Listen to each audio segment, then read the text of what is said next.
Hey, can everyone hear me? Sarah, can you give me a thumbs up if you can hear us? All right, great. All right, our team is working with Dan on a little bit of tech stuff, so bear with us a little bit, but I think we can get moving along with the meeting. So I will call us to order at 7:01 p.m. Officially. First up is commendations. I have a commendation that I will start with. I want to commend Samuel Brzezinski and his mom, Angela Groisman, and teachers Alicia Dolan and Jen Billings of MHS Gives Back for organizing the donation drive for Ukraine. I'm unsure of how much that was collected, but in my conversations with Angela, it was far exceeding what they had ever anticipated. And so I want to thank the Marblehead community for their generosity and support. Many Marblehead families are directly impacted by this war in Ukraine, and the show of support is really heartening. And in addition, Jack and Haley, I didn't get a chance to get their last names from Principal Bauer, but they also did a fundraiser for monetary donations for the Ukraine branch of the Red Cross at the high school or through the high school. And I'd like to recognize them as well. So thank you to all of those efforts. Any other commendations?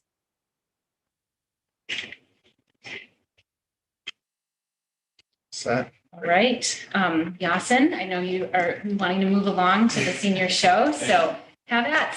Welcome. Thank you.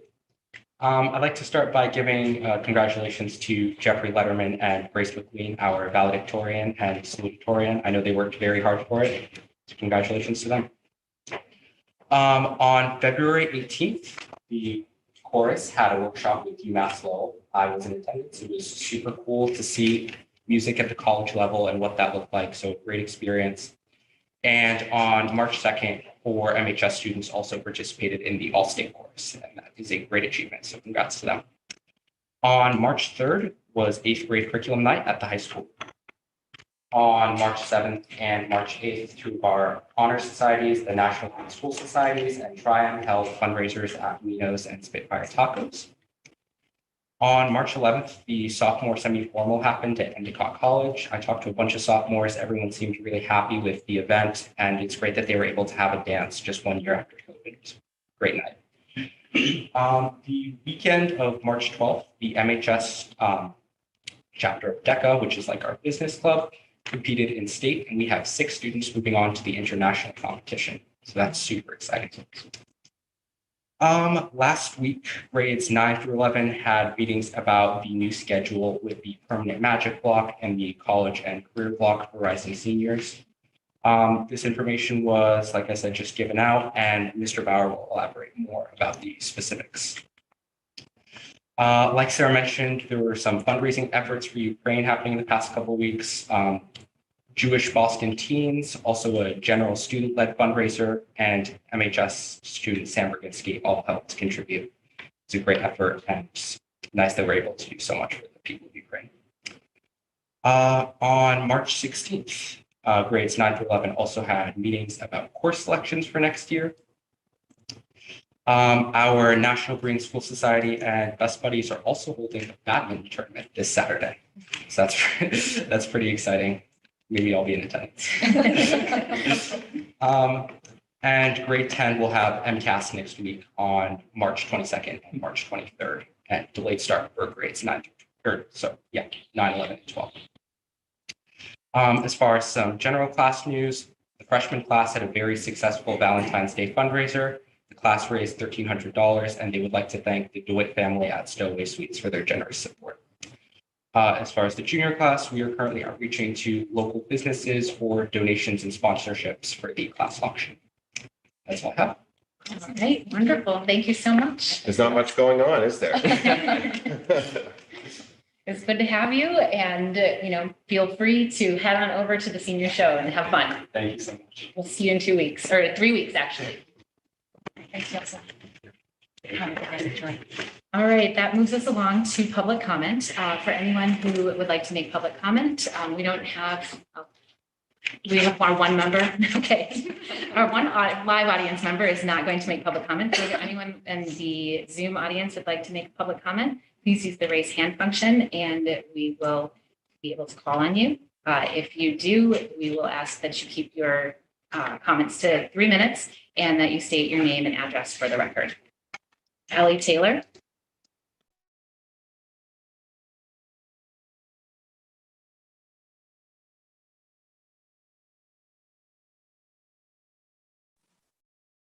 Hallie, I think you're unmuted, or I think you're muted. Sorry. Better? Much better, thank you. Okay, sorry guys. Allie Taylor, 4 Orange Street. So thank you for the opportunity to comment. I would like to preface I might cry. That's me. I would like to preface what I'm about to say with the fact that there is no question that our teachers are asked to do an ungodly amount of work with an ungodly lack of resources. And I appreciate all that they do.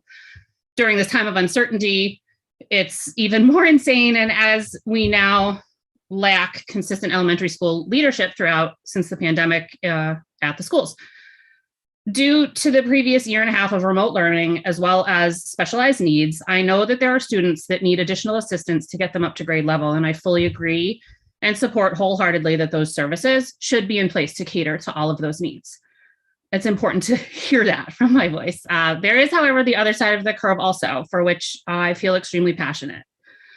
That is the side with students who are performing above their grade level, students who, against all pandemic odds, managed to thrive academically since March of 2020.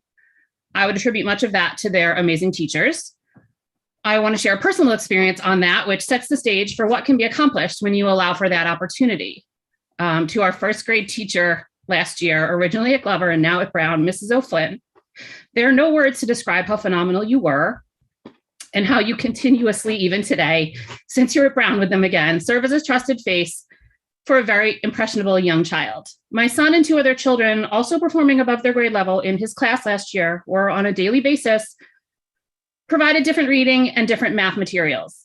They were brought together as a breakout group, and rather than making them sit through math that they fully understood, they were allowed to work on advanced math strategies. Rather than sounding out words or reading a book with their larger class, they were provided chapter books for their just right reading. At times, Mrs. O'Flynn would sometimes even have to purchase them herself because there weren't enough copies of the same book, and she had to go to the middle school to get them. The opportunity she provided for these children was, in fact, the definition of exceptional. Mrs. O'Flynn not only raised the bar, but she emboldened these young boys to become leaders and mentors to their classmates. Now that we're back in person, the idea of providing students with the level materials that they need seems to not always be the case. I don't understand why the methods of past cannot be continued. Each room is large enough to hold separate groups, and at Brown, they have those tables and chairs outside that could be used for breakout rooms to congregate or work on additional materials. Constantly repeating that you're giving our children an exemplary education does not magically make it true. I'm more than aware that in most cases, our main classroom teachers in no way are equipped to lead this effort alone. I fully believe that, but they can make an assessment, and it's your job to find the resources. You're doing a grave disservice by leaving these children behind to not be challenged and provided with what they need and deserve. This is how you lose children who otherwise love to learn. This is what causes mind-numbing boredom. This is why students stop paying attention. This is why you manifest what might otherwise be considered bad behavior. This is where you are most assuredly not giving what they need or providing them with an exemplary education. And that is a shame because our children deserve better. Thank you. Thank you, Allie. Cindy?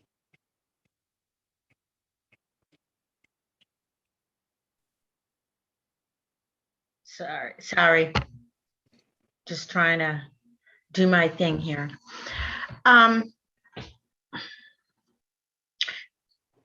Allie, I just want to thank you for what you've said, because obviously it's from your heart. So me going forward has nothing to do with what you just shared. And so I just want to put that out there, that it's important to acknowledge your emotions and your pain at this point. So, so I'm here for a couple things. One is, on as I said, a totally different note. I want to thank Dr. Bucky, even though we haven't had the event yet. But next Wednesday, this is just a kind reminder that we, as in terms of the Marblehead Racial Justice Team, is having a presentation on March 23rd. at 10 a.m. at the Lucretia and Joseph Brown Elementary School.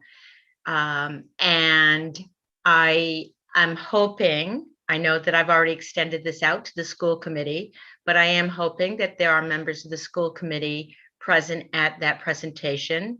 And it's about a 30-minute presentation, and I'm sure John can share more, et cetera. But I want to thank John for saying yes to what we are presenting, which are 2 portraits, one being Harriet Tubman and the other one is John Lewis.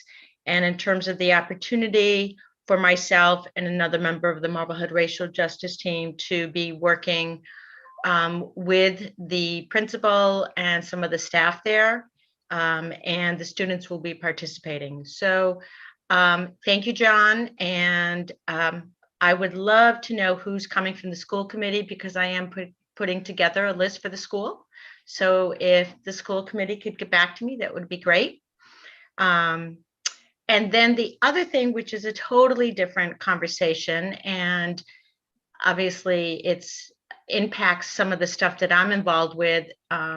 But my concern in terms of the METCO program, in terms of the actual number of students that we have today, and how the change and the inconsistency of having a director not here that long impacts the kids.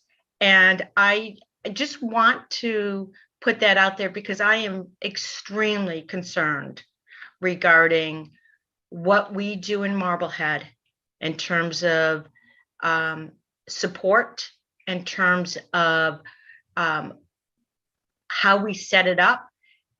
It seems to me that we need to set up our METCO program for success. And that is, I'm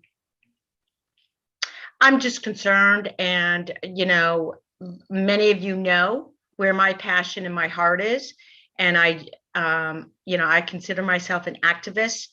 I obviously work on not just racial justice, but, you know, other inequities, including CPAC. And I just, you know, I'm just concerned. And I don't expect answers today by any means, but I think that we as a district really need to look hard at what we do when it comes to the METCO program, and also as a community. So that is it. I hope to see some of you next week, and I thank you for your time. Thank you, Cindy. Cindy, what was the date and time again? The 23rd. March 23rd, next Wednesday, 10 a.m. It's going to be a 30-minute presentation, because, you know, they are young students. And so we want to make sure that it is something that is interactive, powerful, and that we have their attention as well. So I can only say that the members of my team that have been working on it, and also in terms of the staff at the school, I think we're all excited about it. You know, it's just a wonderful, wonderful opportunity. And just so that you guys know, just in case it's a reminder, is that the following next year, it would be presented to another school, so that these portraits are housed in the school for a year. And the idea is to go through the Marblehead public school districts schools. So anyway, thank you. Thank you, Cindy. Monique L. Hello, everyone. How are you? Have a good evening. I first want to say congratulations to Lindsay Page on her new endeavors. That's from the METCO program. My name is Monique Lloyd. I am a parent of a Marblehead High School student. I'm also the president of the Marblehead METCO PCO. I just wanted to also say I'm kind of saddened to hear that Mr. Andre is leaving the high school. The students have expressed their heartfelt sympathy that he's leaving. So that's one thing. On the other thing of the METCO director, thank you, Cindy, for bringing that to this meeting. It's disheartening to know that we're now on our 5th METCO director in 4.5 years. We really must find out why Marblehead isn't retaining a METCO director after Mr. Fields and May. These students are very fragile at this point, seeing what's going on in the world with their nationality, them being Black African-American boys and girls, and now seeing that we lost another METCO director and we have to go through a process again to get the right METCO director. I don't know why these METCO directors are leaving. Some of them have expressed concern with faculty in schools. And that really made me cry over the last couple of years of hearing basically the same attitude. I think right now to hear that Miss Deandra Williams has resigned as of last Friday, and this Friday is her last day, the students and the parents have been sending me overwhelming texts, emails, and phone calls asking what is going on at this point. A lot of them are just very upset. My son has even talked to me and he's even saying, why is this happening? Why can't we hold a METCO director? Why can't we have someone who we can relate to? And here we go again. That's basically what the census is across the board with the Marblehead, with the METCO parents. I'm hoping that John, Nan, I, and whoever else is going to sit on the next interview committee will get the right METCO director. But I pose to the school committee to keep this at the forefront of Marblehead and the forefront of you all's meetings about what is going on and why we can't retain a METCO director for more than a year or half a year. I believe that they need more than just one person up there doing that job. They need a part-time METCO director and a full-time METCO director. The paraprofessional, we've asked several times to have a meeting with them just so that they could meet the parents. That has never came to fruition.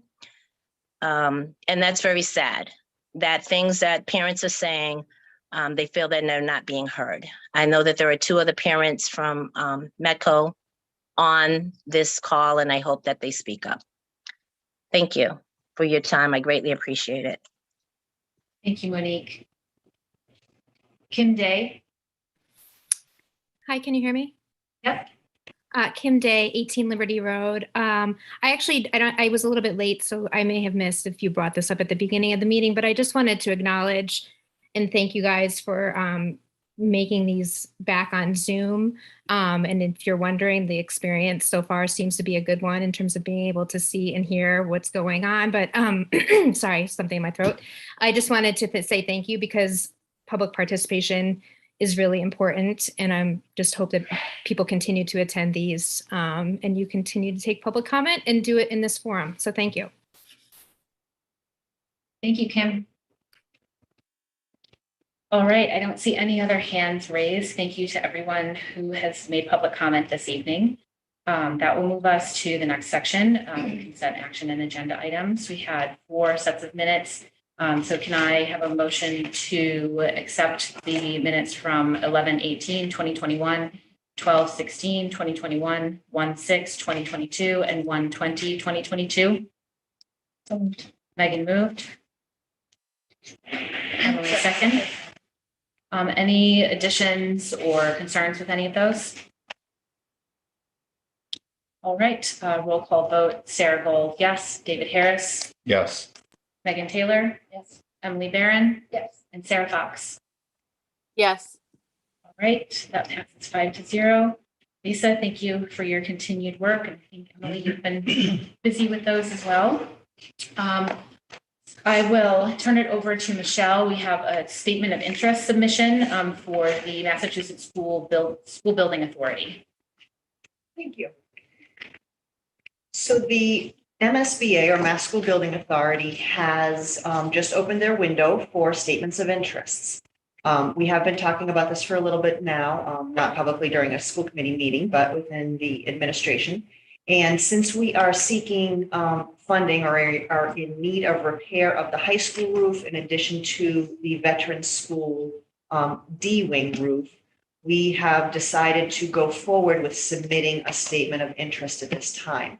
The submission of a statement of interest is not necessarily an application or any guarantee for funding. Basically, we are just raising our hand to say, yes, we are interested in possibly being invited into an accelerated repair program, which could fund roughly 30 to 35, 36% of a project. The unfortunate part is it's not a very speedy process. So the due date to have a submission statement of interest is next Friday. They are due. Last evening, the Board of Selectmen did vote in favor of allowing the superintendent to submit such a statement to the MSBA. Currently, we are, like I mentioned, we're looking at the high school roof and the Veterans Middle School roof. The high school roof has an approximate price tag of $3.9 million. The veteran school roof has a much smaller price tag of $170,000. But, 30, 35, 36% of that is substantial dollars. And certainly if we don't raise our hands and state that, hey, we're out here, we have this need, there would be no potential for receiving any funding from the state. So we are using this as a potential opportunity to receive some funding. Certainly there's no guarantee. As I said, the next step would be we would submit this.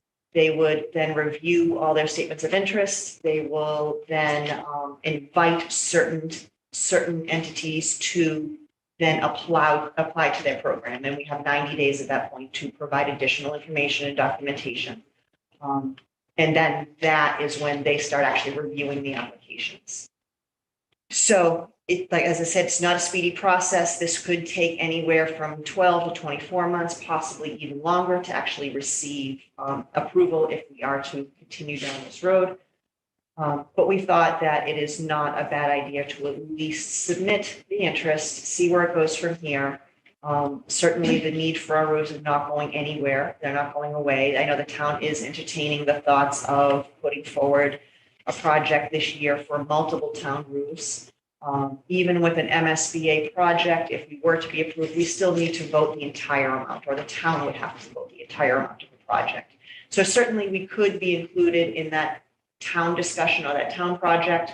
And, as long as we do not start the actual project or the funding of the project, actually the work on the project, we could always get that MSBA funding if it comes along, as long as the project is not actually physically started. So we're just asking for permission with a very lengthy motion and a very lengthy vote to provide the superintendent authorization to submit the statement of interest on behalf of the Marblehead Public Schools in the town. All right, thank you, Michelle. I will read the motion, and it is lengthy, so bear with me, and then we can have questions. So can I please get a motion to authorize the superintendent to submit to the Massachusetts School Building Authority the statement of interest form dated March 16th, 2022 for the Marblehead High School and Veterans Middle School located at 2 Humphrey Street, Marblehead, Mass. And 217 Pleasant Street, Marblehead, Mass. Respectively, which describes and explains the following deficiencies and the priority category for which an application may be submitted to the Massachusetts School Building Authority in the future. Description of priority. Priority category number 5, replacement, renovation, or modernization of school facility systems such as roofs, windows, boilers, heating and ventilation systems to increase energy conservation and decrease energy-related costs in a school facility. Description of deficiency. The high school roof dates back to the initial construction, which occurred in 2001. The entire roof has multiple leaks which have penetrated the building. The district has continually patched this roof to extend its useful life. It is a common occurrence for water to drip in through the ceiling during heavy rainstorms. The Veterans Middle School was most recently renovated in 2004 and previous to that in 1986. During the 2004 renovation, all portions of the roof were replaced with the exception of the D-wing area and the auditorium area. These two areas are now failing and are in dire need of replacement. and hereby further specifically acknowledges that by submitting the statement of interest form, the Massachusetts School Building Authority in no way guarantees the acceptance or the approval of an application, the awarding of a grant, or any other funding commitment from the Massachusetts School Building Authority, or commits the town to filing an application for funding with the Massachusetts School Building Authority. So Megan moved, Second. Sarah second. All right. Questions on that? No, Sarah? I think it's very prudent for us to take this step and to allow us this option as we move forward. But I know that I've had conversations with Michelle and John, as well as, some other people that have good knowledge of this process through the MSBA. And I think it's important for us to remember that this could take anywhere from 18 months to up to 3 years is what I'm being told to get this. So I think we need to start this process and keep this process, as an option, but also be aware that going through the MSBA process will, because of some of the pieces we have to do, will raise the price slightly. But then we'll also get that reimbursement, which is important. But if we put this off from today's dollars, as we've seen from 2 years ago till now, with current escalation costs being what they are in construction, which for anybody that isn't aware it's astronomically higher than anything we've ever seen, we could actually be increasing our out-of-pocket costs even with the MSBA money, depending on how long we wait. So I think we should do this, but also be very cognizant of looking at those trends as we move forward so that we get the most impact of today's dollars. And also that we're not perpetuating further repairs, letting this go since water is coming in, that will have other mitigation pieces to repair any of that damage. Yeah, I agree with what you've said, Sarah. I think my biggest, I absolutely think we should move forward with this, and it's a great thing to pursue. And my concern is that if it takes sort of that 3-year timeline, we've got a leaking roof, and it's been leaking for years. We've heard about it. So, whether or not we can actually wait that long, is my question. What I'm hoping is, a few months in, 6 months in, say, we'll have an indication if we are invited to apply, and we'll have an application in. And hopefully we'll receive some feedback and see if our application actually meets the criteria, because I know MSBA continually looks at their criteria, and hopefully, we will have a little more information to move forward, because certainly we don't want to delay this. I mean, this particular project for the high school, and the initial cost 3 years ago was $800,000. Now we're looking at $3.9 million. So clearly it has escalated to an astronomical figure. Yep. So, yes, we just want to. No, we're raising our hand. Exactly. Yeah. Right. Anybody else? Somebody? I agree. I have the same concern. So yeah, I think we've got to at least put our name in and see where it goes. Yeah. And just I assume you'll be doing this, but just the report that you have from US Roofing, I think that'd be helpful to submit that as Yes. an attachment. We will be submitting everything from left For field, them. from the roofing, from the assessment, the building assessment, all of that. Right. Okay. Great. That's good. All right. I have a roll call vote. Sarah Gold, yes. David Harris, Yes. Megan Taylor, yes. Emily Barron, Yes. and Sarah Fox. Yes. Great. Thank you, everyone. That passes 5-0. And thank you, Michelle and Thank Todd. And I believe, was it Yes, thanks to Lisa? Todd and Lisa Mann, Yes. who have Who were- initially put the applications together, and we will just be tweaking some of the items. As I want to actually mention, we initially included boilers into the request. We did not bring that forward because we realized that we cannot wait 2 years for boilers at this point. So we will be looking to fund those in another manner. yeah, I know. I was over at Widger on Friday when they were working on Todd and Lisa were working on it, and they were just covered in papers. Yes. I think they were in a better spot then than they had been in the day before. So I know this has been a lot of work, so I appreciate that. All right, John, that leads us to the superintendent's report, and Principal Bauer, welcome. We are hopeful that Principal Bauer will be able to be seen, not only just heard this week. So Stephen has been hard at work ironing out some of our wrinkles.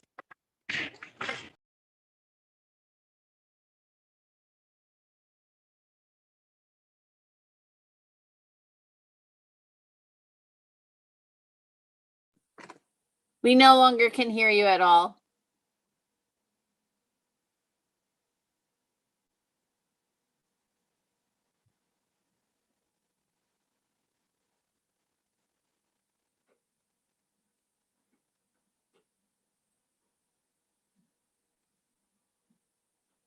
There's no sound, guys. I can't hear anything that's happening.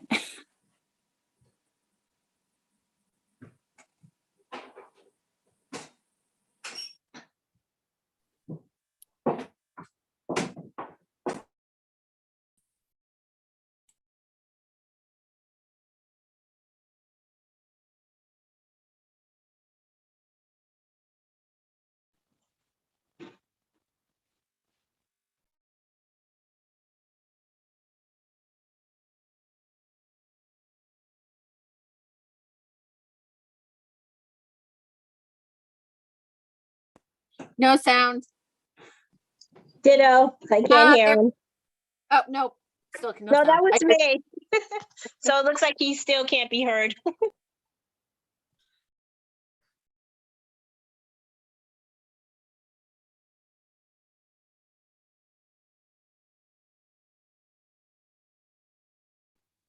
Is it just us two that can't hear him? No, Okay. I think No, it's any, I can't hear them at all, which technically I have to hear, be able to, I mean, not that you guys shouldn't be able to, but I have to be able to hear. I can't hear him, but he might be able to call in and use both devices. Could someone ask him to? or- yeah, because I can't hear either. Meeting, so. Is that wrong? Could you all hear Dan? No. It's showing Sarah? that he muted himself out. So we Okay, couldn't even I'll talk hear now. you. Can you hear me now? Sarah's muted. Sarah Gold, we couldn't hear anything I that was can't hear happening in the room. We couldn't hear you either. Here we I go. can hear you, Sarah. Can you hear me? I can hear you through their microphone, which is great. Okay. We're good? Let's do it that way. Okay. And then Dan, you can still share your screen. All right, we'll take two.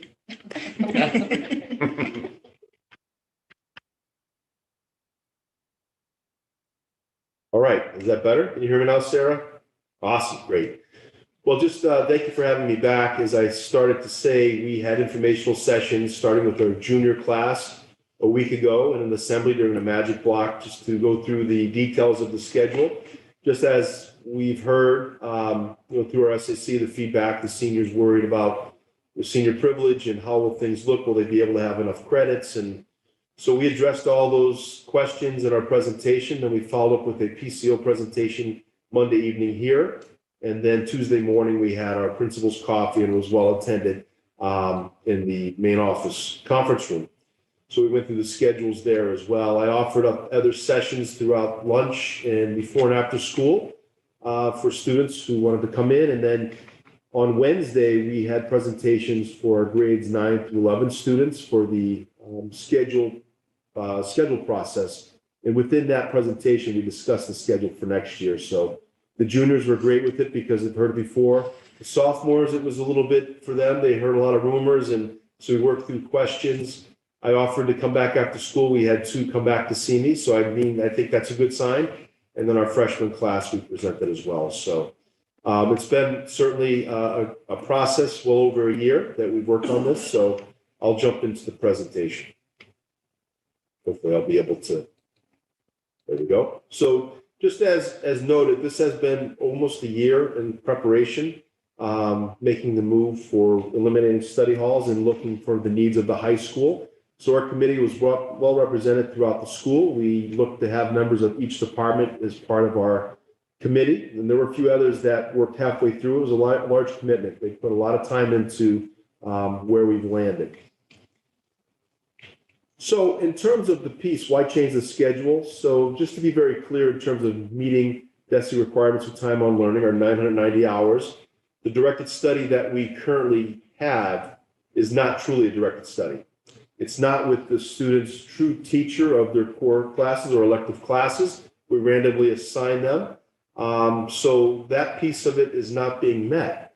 So part of our issue is how do we do this to meet the time on learning requirements? But the solution is really to create a model that meets the needs of our students and also at the same time meets the time on learning requirements. So that was a big charge of our research through our review committee. And a big piece is what do our students need? That was always at the forefront. In addition, we were running concurrently the Magic Pilot Block, which we did a lot of work with our advisory committee. Lindsay Donaldson, Alicia Dolan led a committee several years ago that investigated the schools, primarily Winchester High School in terms of their advisory program. So it all kind of came together, to be honest with you. Because the bottom line is how do we keep consistency and familiarity, meet requirements, and do what's best for our students and for our staff? So we did some studies in the fall, and it was very clear in our studies with the students that they need the time during study hall. They were using the time effectively, and this was also reflected and mirrored with our teachers. They used the time for homeworks and projects. Most responded they used over 40 minutes plus in a 56-minute period. And they said more than 2 hours a night of homework per student. I know we talked to our SAC, they said maybe more than that. And we want our students to be involved. They're involved in many extracurriculars. So there's a lot of things involved with that. And again, this teachers mirrored the use of the study hall. So we found up front, we need to find something that could provide relief during the day, but also meet the requirements. So the solution was to utilize the Magic Block. Would we use the Magic Block to ensure that students can meet with their teachers at a set period of time? Can that replace study hall? And also the schedule. How can we adjust the schedule without completely bringing it to a major change? The schedule that we currently have, I believe, is over 16 years old. It's unique in a lot of ways, but it serves a lot. It's utilitarian, as I understand it, and we've talked about. And also the graduation requirements we researched. Our research shows that our graduation requirements are certainly in line, and our 4-year requirements in our core subjects are very high at 4 years. Not all schools have that. So we felt to leave the graduation requirements alone because we want our students to have voice and choice within electives and be able to explore, and that's important. Also, we heard loud and clear that our seniors wanted an opportunity because they're packed in the fall with college essays, college preparation, and everything that a senior goes through. So we looked at a way, how can we make this work and give them what they need, but fall in alignment? So we developed a college and career block that seniors can opt for if there's room in their schedule. So the college and career block, just very simply, is an opportunity for seniors to work on essays. They can even prepare their senior project, even later in the year, work on scholarship applications, things that they need time for, or any other post-secondary needs. They would have access to school counseling, which is huge. They have a home base. And again, we have college reps that visit us in the fall. So if it mirrors the time they have a college and career block, they don't have to miss class. But again, this goes for students that are in good standing. So they academically, they're in a good place, their conduct and attendance, because if they utilize this time and they need to be on their own, they can certainly use it as a senior privilege if it meets the beginning or the end of the day. Those are the things that we're working through. And I feel that when we present it to our juniors, that they were relieved. And I feel very good that we're able to provide services that they might not ordinarily get. So I will jump into schedule examples, so bear with me. I tried to make this as simplistic as possible. As you look, our current grid is this, right? So you look at this, you see letters everywhere. We're a 4-day rotation, 6 blocks a day. And out of that piece, we have 2 classes that fall off. The bottom line, this is our grid. So if you were to take a look at most of our students, we did an analysis. A high percentage of our students have at least 1 study hall per semester. So for sake of argument, we plopped the study hall in here. So that would be what a schedule would look like with the study hall. So the real piece now comes into the simplicity. So if we were to look to make an adjustment at study hall and go to the next example. So if you substitute study hall with Magic Block and keep the same grid, we can make this work. And the beauty of the Magic Block, which I'll discuss later, is that we have found that students benefit from the ability to be with their teacher anytime they wish, as well as anything they'd like to do. So it meets the social emotional, it meets the academic needs. Our teachers like it because they can do extra help, review sessions, and the whole school at one time in Magic Block is available. With the current study model, they are not available. So if you have a study hall in G Block in our current model, your physics teacher may be teaching, so there's no way you could receive extra help, or your chemistry teacher, what have you. So having the school at the same time be available is an added benefit for our athletes or musicians and actors and actresses and all that are busy. It's difficult for them to come after school for extra help. So there is an opportunity here that they can do this. They could even do a quiet study for the 135 days it meets. So it really checks all the boxes for the simplicity. So here are the big examples for the seniors. So as a requirement, they need their English, math, science, social studies. They have the PE and health for the semester, an elective. And they also have a world language or another elective for the full year or semester based. And then if you add in their college and career block, they can opt for, or if they choose to take an elective, a lot are doubling up if they have music, if they have art studio and very important classes, or doubling up in a foreign language, science or math. They can do this. And then the 8th would be the Magic Block. So it works. So here would be a traditional schedule for a senior. I just put in classes. I just took some samples. I went through Aspen. And in this example, a senior has 2 study halls, right? So we know that in the first study hall at the beginning, if they qualify for senior privilege, they could take it. Then they have 1 G block where they have to stay in the building. It's during the day.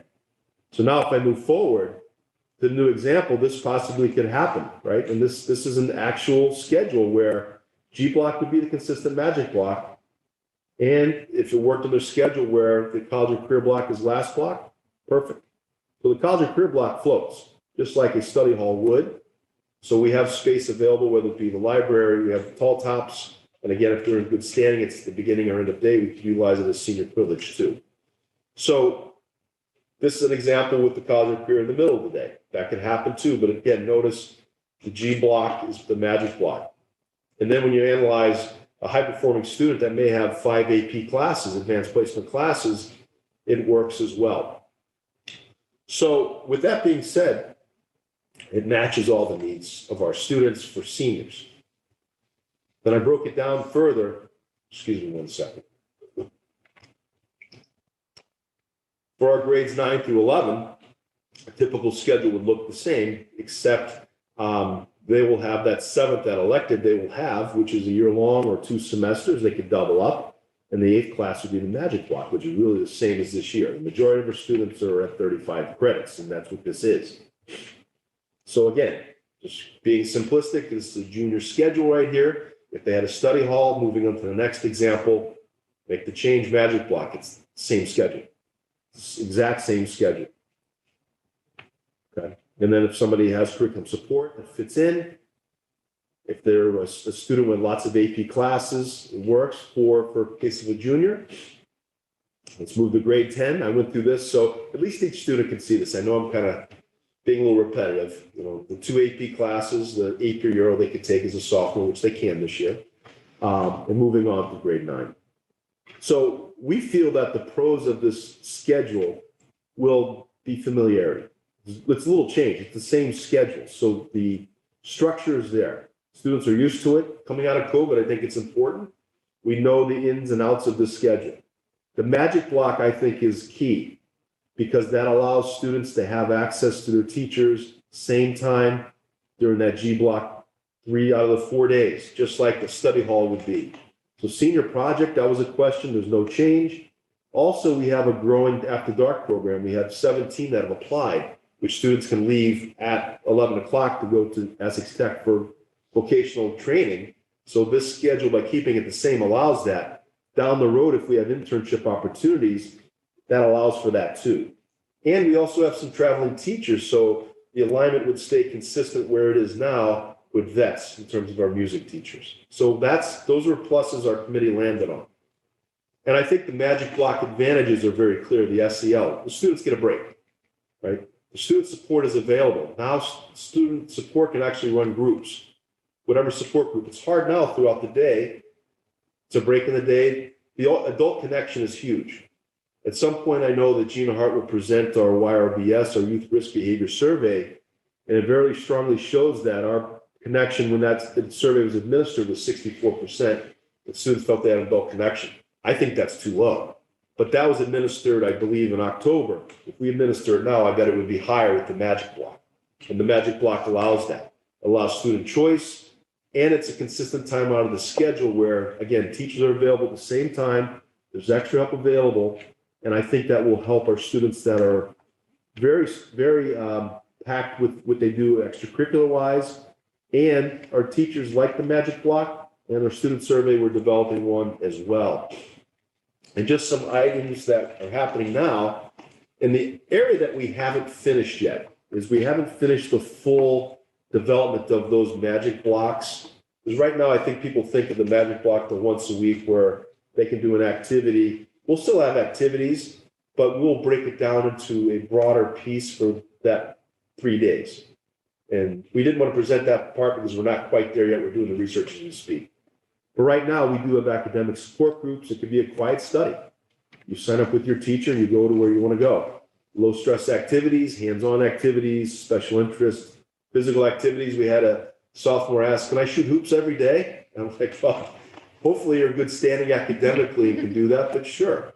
Psychological support meetings, guest speakers, and then principal's corner where I sit in the calf, and it's been well attended with nobody's shown up yet, but I get it. Nobody wants to be with the principal.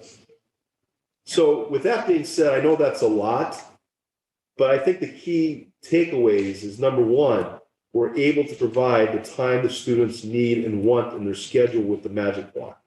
Number two, we're able to provide familiarity and functioning with the current schedule.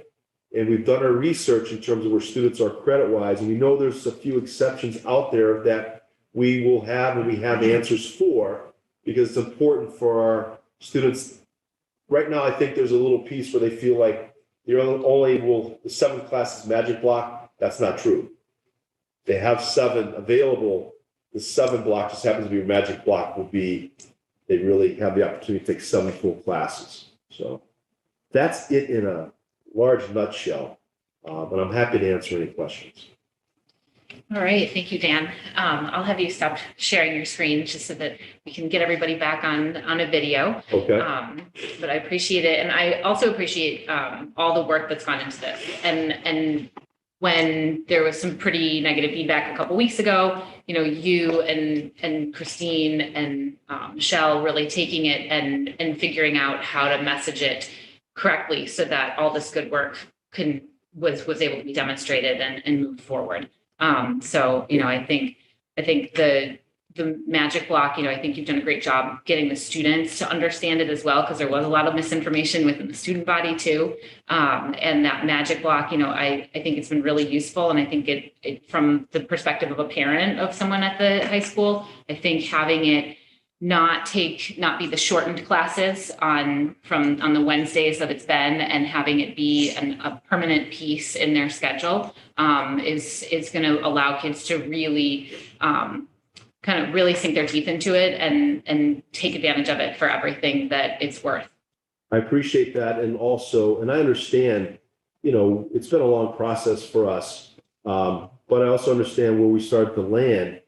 If we did a major revision of the schedule and a complete overhaul, it would have been a much more expensive process. We found we can land, and we did a lot of research in terms of how Aspen works, the functioning, where the students are credit-wise to land on this piece. So again, I have to credit the team. Certainly it was a lot of work by our committee, but also, as you mentioned, the support that we had. And again, just like anything that's new, it's just getting that piece and seeing it, working through. When I've had discussions, people, okay, well, that makes sense. So I think once they go through, and also our students will meet with every student will meet with their guidance counselor, school counselor, before they actually finish the scheduling. So we'll be able to sit down, and I think as we get through more and more of this, there'll be a better understanding. I think one of the pieces for me too, again, with my parent hat on, is that it removes the piece where kids can have 2 studies one semester and then no studies in the next semester, because that's a huge difference. And like you said, with all of the research that you've done, that they use these studies. And so to go from 2 to zero is a major shift in sort of how they have to organize themselves and figure out how they're, you know, doing their extracurriculars and then all of the homework with the additional classes and no time in school. So I like the fact that this targets that piece too. It should definitely help our electives, because what we wound up doing, and Christine and our school counseling department, they had to bring some relief for those that had not a study in that second semester. So when you start moving it around, we build the schedule based off our student interest. So we create sections based on what they need and what they want. So when you start taking students out, it really plays havoc with that. So this will eliminate that piece. And I think, as we found in COVID too, you know, there were times in the hybrid, I don't want to go backwards, but, you know, when students would be sitting in 2 studies in a row, the time in school is precious. We have so many great opportunities here. And so it's important that we're able to utilize that. Great. Any other questions for Dan from anyone? Sarah, go ahead. Thank you, Dan. So everyone will take a magic block. One of my questions is, I understand why study hall didn't count for hours on learning, but how are we sure that magic block does? Because some of those, if they're going in with their math teacher and getting directed, you know, help on that makes sense. But if they're playing Dungeons and Dragons or doing quiet study, how is that any different? And how does that count as time on learning? I think the big point, Sarah, is that they have access to their teacher directly. So the students that take the quiet study will go to one of their core teachers. So whether in that study they're utilizing the time to interact with the teacher or not, they still have the option. The current system that we have, they do not have that option. They're assigned a random teacher that whatever is available. In addition, with it being expanded over 3 out of the 4 days, it's much different than once a week where it hits, where it flows, because students currently have studies in addition to one magic block once a week. With the new setup, it'll just be that magic block spread throughout. So we haven't fully landed how that will be over that period of time. But I think the key is that the students will have a home base, and the biggest piece is they have accessibility to their teacher and multiple teachers, because this year we're just limiting one spot where they can go to. We're examining, maybe they can get to 2 spots in one day where they get to a math and a science teacher if they need it, which is superior to what they have right now. So that one piece to me, and the feedback from the students and from the teacher, and being able to see it firsthand, where I've seen teachers running a review session, some students working quietly on one side, and honestly having it over a broader period. That's our further research, and I'm happy to bring that back once we've landed, as I told the faculty and the students we will. Okay. And then I just want to make sure too, definitely adding on to some comments we heard earlier during public comment. You know, were you experiencing and seeing that at any time we had students that actually didn't enroll in this study and instead chose 8 classes? And if you did, us changing the dynamic to this, is that going to take away from students who really would choose to take an academic class the whole day? So we found, when we looked through, we broke it down by each class and breaking down in credits. It's not a very big percentage that have been at the 40. It's primarily at 35 is where a lot were, particularly younger. And right now our threshold, our current program of studies lists 30, which is 6 classes. So we have some ways that we can make it work. So we haven't used it much with COVID and such, but we have been able to utilize an independent study to work through wellness if necessary, to provide a full block of an elective class if we get into those scenarios. So we're looking at how that works. So we believe that we can make it work. And I think that's the biggest piece, is having that ability to do that and make it work, because I don't want a student not to have to make a choice where, do I take this extra elective or band? I want them to be able to do both if they can. But even with the current schedule we had, not everything was 100% for all students. There was some give and take as well. And we have some solutions to make that work. Okay, so if we have a student who really wants to try to go for that 40 credits for whatever reason and do that, you have a way to work with them and find a way to do that, you're saying? Okay, I'm happy. Yes. Okay. And then, on your slide there, it talked about college and career block that you could double up. Does that mean if you were a senior, you possibly could take that at the beginning of your day and the end of the day? Oh, good point, Sarah. Thanks for pointing that out. Actually, the way it works, you would only be able to take one college and career block just because you will have to take a magic block. Okay. So the second study, in theory, would be the college and career. You wouldn't have multiple because you have to be fully scheduled with that piece. So that's an important point. And again, that's how it falls. We cannot guarantee that a student will have that based upon where they are, because if they're in a situation where there's conflicts with the schedule, in addition, they may need an extra credit, and we can't control where that would go in the schedule because we have one constraint and we minimize that so all the classes will fall in line. Okay. And that was all my questions. Thank you, Dan. Thank you, Sarah. Anybody else? I don't necessarily have a question, but just as you're talking about this, I realized there's so much that goes into the schedule. It's like making my head spin. But I do want to thank you for all the work you put into this and, the rest of the team. I'm glad that we've gotten the student feedback. I think that's a really important piece of this, and you've taken into consideration and made adjustments, because I think they're the ones that are living it every day. So I appreciate the fact that you did this. And I really like the magic block idea, because I think it does give flexibility. You may need help in a class right now, but the next week may be a different scenario. So I do like that setup. So I'm looking forward to hearing the feedback as we get into it next year. But thanks for all the work you've done. Thank you. Anybody else? All right. Thank you very much, Dan. Thank you very much. Have a nice night. Thanks, you too. I'll try not to destroy the technology. I think we can just shut the computer when you leave.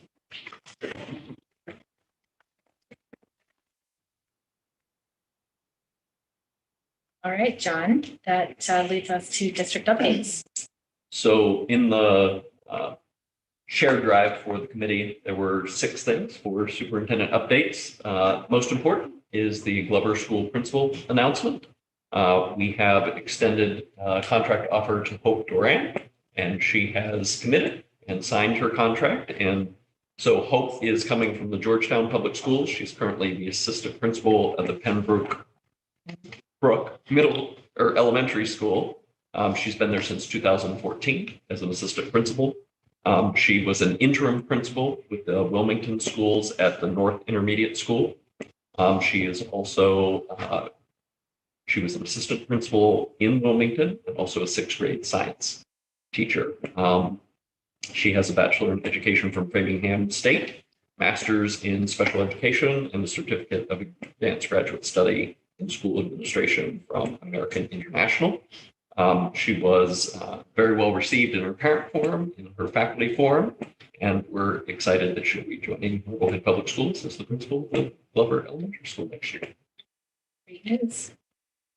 Which takes us into the Brown principal search. Also in the shared was the document that outlines a very similar process for the Brown Elementary School principal. The search committee will be certainly myself as the superintendent, Nan as the assistant superintendent for teaching and learning, Matt Fox will be the building level administrator. We'll need to determine a school committee representative. Jennifer Jackson will be with CPAC. Metco will also be represented with a representative to be determined. Sarah Heller, Blair Nelson, and Bernadette Peebles will be the parent representatives. We had 11 parents that put in, and we did a random lottery, and those were the 3 parents that were selected. I was very impressed by the parent applications for the extent to which they expressed interest in serving on this group. And then MEA conducted an election for faculty reps, and that's Megan Brewitt, Allison Eaton, and Kara Elmer. And there's a tentative outline for the process with our first meeting being March 22nd.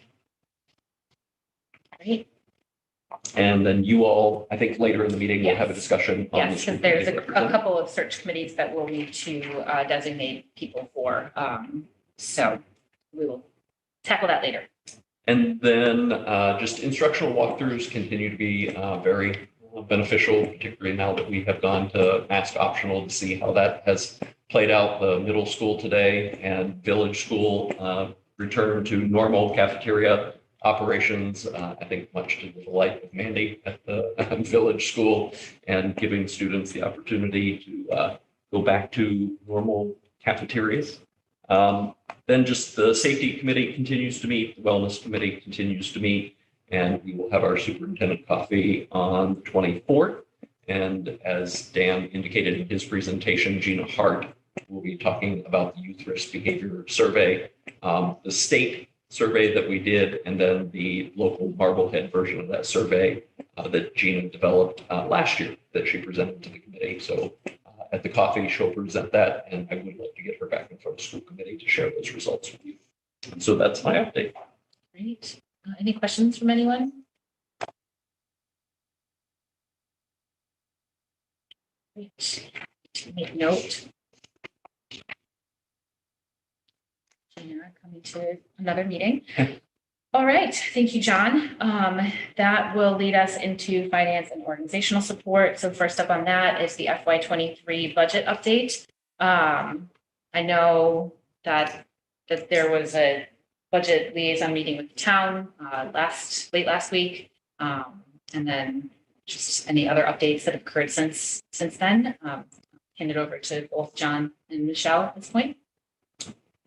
Conversations are ongoing. I have made recommendations to the school committee for the FY23 budget and what our priorities are. There have been continuing conversations with town. Met with John and Stephen today to talk about capital and about operating.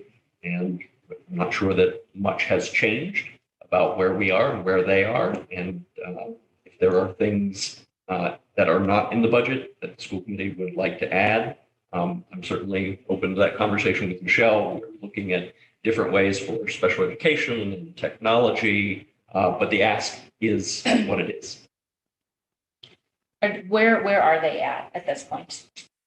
I do not believe they're in a position to go for a town override. And so if our ask, I don't believe they're in a position to fund the ask that we currently have. And so we need to make a decision about what we're going to do moving forward. Michelle, in your meeting today, was the appropriation agreed upon? So, typically what it is for towns level funded. Is that We're still working on that. They just need a better understanding of how we arrived at our number. And they did ask if there are other contractual obligations within our budget lines. For example, one thing that we can speak to them about is the contractual obligations right now is strictly the steps in COLA for the existing staff that, or the positions that we had, in our purview as of November. That's the point in time we took to allocate that $1.3 million number, which is our contractual obligations. However, we had an additional $65,000 that was added to our budget ask to represent the stipends. So that actually will be a contractual obligation. So, we can argue that needs to be included in that $1.3 million number. We haven't got to that nitty gritty level of detail, but I think that's minor in the grand scheme of things when we're looking at such a large budget ask. It's really dependent on, are we going forward with an override request or not? Is that something that's going to be up, that 65,000 is that going to be ironed out prior to us presenting the FinCom? It should be, yes. Yeah, Steve and I are going to work on that early next week, determining that exact agreed upon figure, but I expect it will be pretty close to where we are. And I think it's consistent with what we've been saying all along. Also, Michelle, is that, we've identified the ask and now we present that to the town and for them to give us feedback on how it's going to be funded. So I am a little concerned at this stage that we haven't reached agreement on contractual obligations, but I'm confident that, you know, John's getting settled in his position, that being John McGinn, and Steve's working with you, and it's just a matter of making sure they, you know, they have those numbers. But we've been talking about the funding of the special ed. So, you know, just to frame it in a way, if special ed moved over to the reserve fund, our override ask would be less, because the way I heard it at our last meeting was that there are monies right now to fund the 250,000, which has been the historical number for special ed. But we need to wait to hear from the town what other monies are still available from free cash and existing funds if we move that money out of our ask into a reserve fund. Is that the right way of positioning that? Yes, I mean, certainly there are limited funds on the town side. I think the out-of-district tuition number is understood on both sides. We have a pretty good, clear understanding. What we have talked about today earlier was putting a portion of that into reserve and funding a portion of that within the operating budget, because clearly we do not have a contingency of $800,000 built into the operating budget. A lot of those are factual known placements that have already been committed for next year.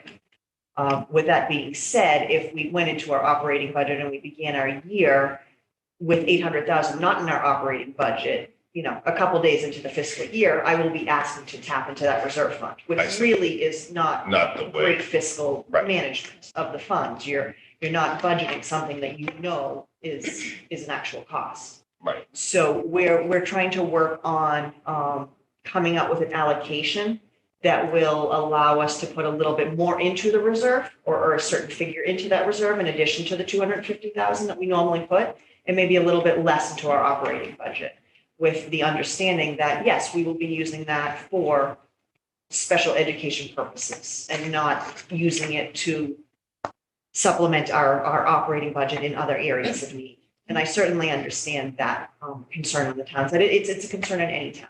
So it's not unique to Marblehead.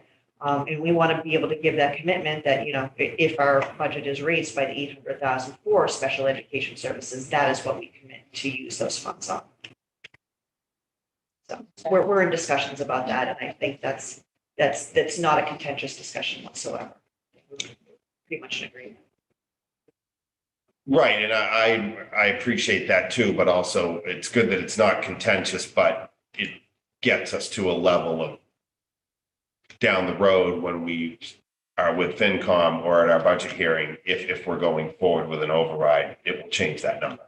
Absolutely. Right. Absolutely, yes. Okay. So I guess I'm a little confused and frustrated at this point as to why we've had our stuff together. Our books have been out since December. And why do we not have a number from the town at this point? Is there any thinking around that? Not really. They are just behind in the process with the departure of the town administrator. It certainly sent their budget process for a loop. Certainly an unexpected, you know, prolonging of the process. Just this week, they had asked for documentation based on the contractual obligations. So we shared that on Monday. We met about it to discuss briefly today, and then Steve and I were not able to understand exactly what each other was trying to discuss today. So we're going to spend a little more time diving into it just one-on-one early next week. So I guess my frustration increases around that, around not with you. No, certainly we've known what our budget ask is for quite a while now. And the town has already voted all of the other town budgets, and we presented ours first, and we're the largest, and we employ the most people, and so I guess there's a huge disconnect for me right now why we still are without a number from the other side that we've been saying for months and months, saying like, hey, here's what we're coming to the table, here's what we're asking for, here's what we are going to need, and it's like, well, and so I'm aggravated. I certainly understand that. I think it's a matter of what comes first, the chicken or the egg. And really, they're looking for guidance from us. Are you going forward with the override or not? Because certainly they cannot afford our ask if we're going forward with the override, and they're not prepared at this point to move forward. From my understanding, I certainly don't want to speak for the town. Yeah. But they're not in a place where they have their house in as good of order as we do at this point. You know, as you said, we've had our budget documents in place since before the holidays. Certainly, it was a little bit of a push to do that because they had moved up the timeline.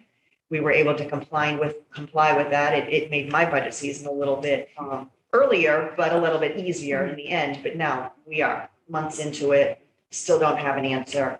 And really, I think they're looking for an answer from us if we are going to proceed with a large budget ask or not. I just think it's hard at this point, like without knowing kind of the answers to these questions. It has an impact on our next, on what our plan is going to be. So in terms of the special ed piece, like, is there a date that you two have agreed on that is going to get, that loop is going to get closed on that? I expect it would be probably next week. Certainly, we just had that discussion late this morning. So I have not had time to work with Dr. Donnelly to find out what is an actual committed known placement at this point, because we had a lot of those placements on back in November, and that's when this figure was determined. And we've gone nowhere but up at this point. So, I wanna make So sure. Sarah, if I may, what I'm hearing essentially is they'll give us a number once we decide, like, they're not, what they can afford is not changing. So if they're saying we won't give you a number till we know if you're going for an override, that feels very punitive, to be perfectly honest, as if you're going to go for an override, we're going to offer you less. But if you agree not to go for an override, we'll maybe give you a little bit more over level funded. That's kind of how I'm reading this. And my concern is where special education is at play here. There's a few pieces. I feel very strongly that we should not place any known out of district placement with a reliance on our reserve fund. That is exceedingly poor fiscal management to take a known quantity and automatically budget it out of a reserve fund, which is essentially a rainy day fund for unknowns at this time. We have historically never, ever, ever had a single year where we did not increase our out of district placements from what we knew to what going into a fiscal year. So that is what that fund is for. That is what we told the town it was for. And to have planned reliance on that fund, I feel like is poor fiscal management. We may need that, and we need to budget an operating budget for what it costs to educate all of our students appropriately. And our out of district students are our students. So my concern is that if the numbers are at play here, essentially, correct me if I'm wrong, John and Michelle, I'm sorry. Am I correct in my understanding that if we decide to go for an override, they want the full portion of those out of district placements in the override number and not in our not in our operational budget? The operational budget is the override. Is the override. Yeah. No, but when I say operational, I mean what the town will give us. They want that additional number in the override portion, not the number that they vote through that first article. Am I correct in that understanding? I do not think that's necessarily correct, because they truly understand this piece of the budget. They really seem to. And whether we add it to the operating or add it to reserve, we just need to find that allocation to make sure that we're not putting known commitments into the reserve fund. Right. And Okay. All right. Just to clarify on that one piece, is that this has been a conversation we've had all year, and even previous years, on how do you sustainably fund special education given the variability in that cost or in that expense. And so it always has a hit on our operating budget. So is there a way to structure it so that our operating budget isn't kind of in jeopardy? Not in jeopardy, that's the wrong word, but take that variability out of our operating budget, right? So I think that's where this conversation was born from, but we have to do it in a way that is, like I said, sustainable going forward. Absolutely. I mean, just today we were talking, obviously, we weren't talking about putting new fiscal policy in place, but talking about possibly creating a process where if there's any excess turnbacks from our special education tuition costs, we put them into a reserve, at the end of the year. So therefore, we will be building the reserve, Right. building a cushion for the unknowns. Yeah. In the case of a year where our tuitions are over budget, which I mean, this year, for example, they're slightly over budget. They're not at a level where I'm concerned that we're not going to be able to close our budget gap without going into the reserve fund. But honestly, if they doubled, then yes, I would be concerned at that point, and we would have to absolutely access the reserve fund. But the more we can build the reserve fund, but without taking from the town's basically pooled cash or free cash, and build that reserve and reduce some of the fluctuations from year to year, because it is a number that tends to fluctuate. This year necessarily the tuitions are increasing somewhat, but also our funding sources are decreasing. Our circuit breaker is going down a little bit. Our out of district tuition in from other communities is going down. So those two reduction in revenues is causing our appropriation needs to increase.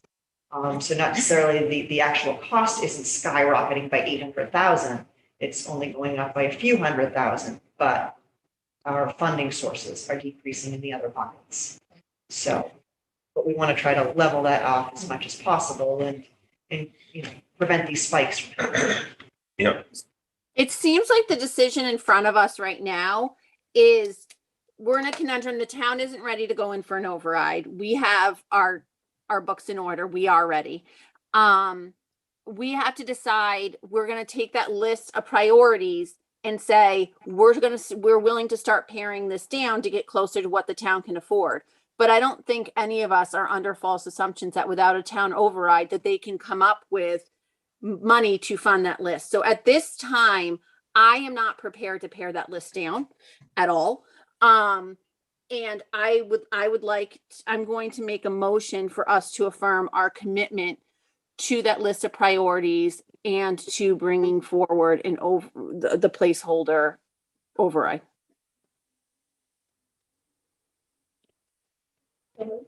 And just second. But just need a second. Oh, second. Yeah, I think, so what you're asking, we're not voting the final number No, right no. now, Sarah, just an No, affirmation. but we're saying we're Right. not coming down from where we are in any way that would make this number fundable other than through using this placeholder. We're making an affirmation that we are going to go forward with funding our priority list. And we're supporting what the superintendent and the administrators have asked. I think, okay. Yeah, and I think I didn't get to finish this early, but this is part of my frustration too, is that I don't feel as though our conversation around this has changed at all since we heard it. And, there's been a little bit of conversation here around where we've moved things and when we've moved things, but, this ask started very close to where it's at this point. And so that is feeding my frustration too, of okay, we haven't made any indication that we're going to be paring this list down. So I'm frustrated with the fact that the question keeps coming, is this your final number? Is this your final number? Is this your final number? So I would have asked for that motion, quite frankly, if Sarah hadn't made it. So. And if anything, Sarah, I would say as we go through this process and we've now committed to this, we may say we're doing this. Are there other things that are appropriate at this time to put in there? So this needle may move, but it's not moving drastically down. Well, right. And what I'm frustrated about is what we're talking about here. And I don't think, Sarah, I think there's just some uncertainty where they need to decide what their revenue estimates are going to be, for instance, for excise tax, or they're trying to, and I think John McGinn is just trying to work with Steve and review everything based on his experiences. So I certainly get that. I mean, we all went through having an interim superintendent and having to ramp up. And even while John spent 17 years in this town, we all have a lot of respect for John. And, you know, so John's first work, if you will, was to get the selectmen's budgets taken care of. And now, you know, and he's also been juggling working with Steve and what our ask is. So I think, but it is frustrating for me because we do, let's say, you know, we have the ask in front of us and the tracking sheet. The other piece is are the smart screens, you know, moving those over to the lease article. So, you know, there's a lease article, I had it pulled up, article, let's get to it real quickly, just for as another example of clarification. So, purchase of equipment, Article 10, to see if the town will vote pursuant to GL 4421C to authorize the board to enter into lease purchase agreements for the lease and purchase of vehicles and certain capital for a period of time, not in excess of the useful life. So we could take a certain portion of the smart boards and move it to that article. And this board needs to make that decision if we want to do that. But I'll go back to what I just said 15 minutes ago and what you've been saying all along. We want the recommendation from the town. The town should be saying to us, look, you can pull the smart boards. They have a useful life of 10 years. Move them into this article. Here's the number that we're going to do for the reserve fund based on special education. So to our point, the number's not going down, but the monies will move into different areas of the town warrant for funding requests. Right. That's my feeling there. And I do have something. So if we want to move this and vote it, I do have something that I want to talk to the committee about adding to the budget. So do I. Right. So I just But- want to add on to this though, and I don't, Yeah. maybe I'm saying the same thing as you, but I think I've said all along that I'm going to advocate for what John and the leadership team have said that they need. We've for 4 years to get to the point where we can identify our needs, clearly articulate what they are and what they're going to cost. And we're there. And so I 100% support that work that's been done and will advocate for that. That said, I want to make sure that we continue having the collaborative conversations with the town in terms of how do we fund that? And I think there Right. is still work to be done there. So I just think that's an important piece to know that, yes, these are our needs and we need to figure out how we're going to fund them. And, you know, that will change over the next few weeks, how we get there. Right. And maybe I know our next meeting with FinCom is 2 weeks from tonight, correct? So when we'd have the budget. So, you know, we'll have to see. There is 2 weeks to go. Maybe we will need to have another liaison meeting, Megan. You know, we'll have to check in and see. We might have to touch base before that FinCom meeting. So we'll continue to do that. And Megan and I agree. And I mean, you know, I think we've both taken some heat before for some of the statements that we've made about really wanting this to be a collaborative effort from the school committee with the town. And this year, I am feeling the need to say that that's a two-way street. I don't disagree. Yeah, no, I know you don't. I know you completely agree with me. And I will just leave it at that it's a two-way street. So I was going to say the same thing.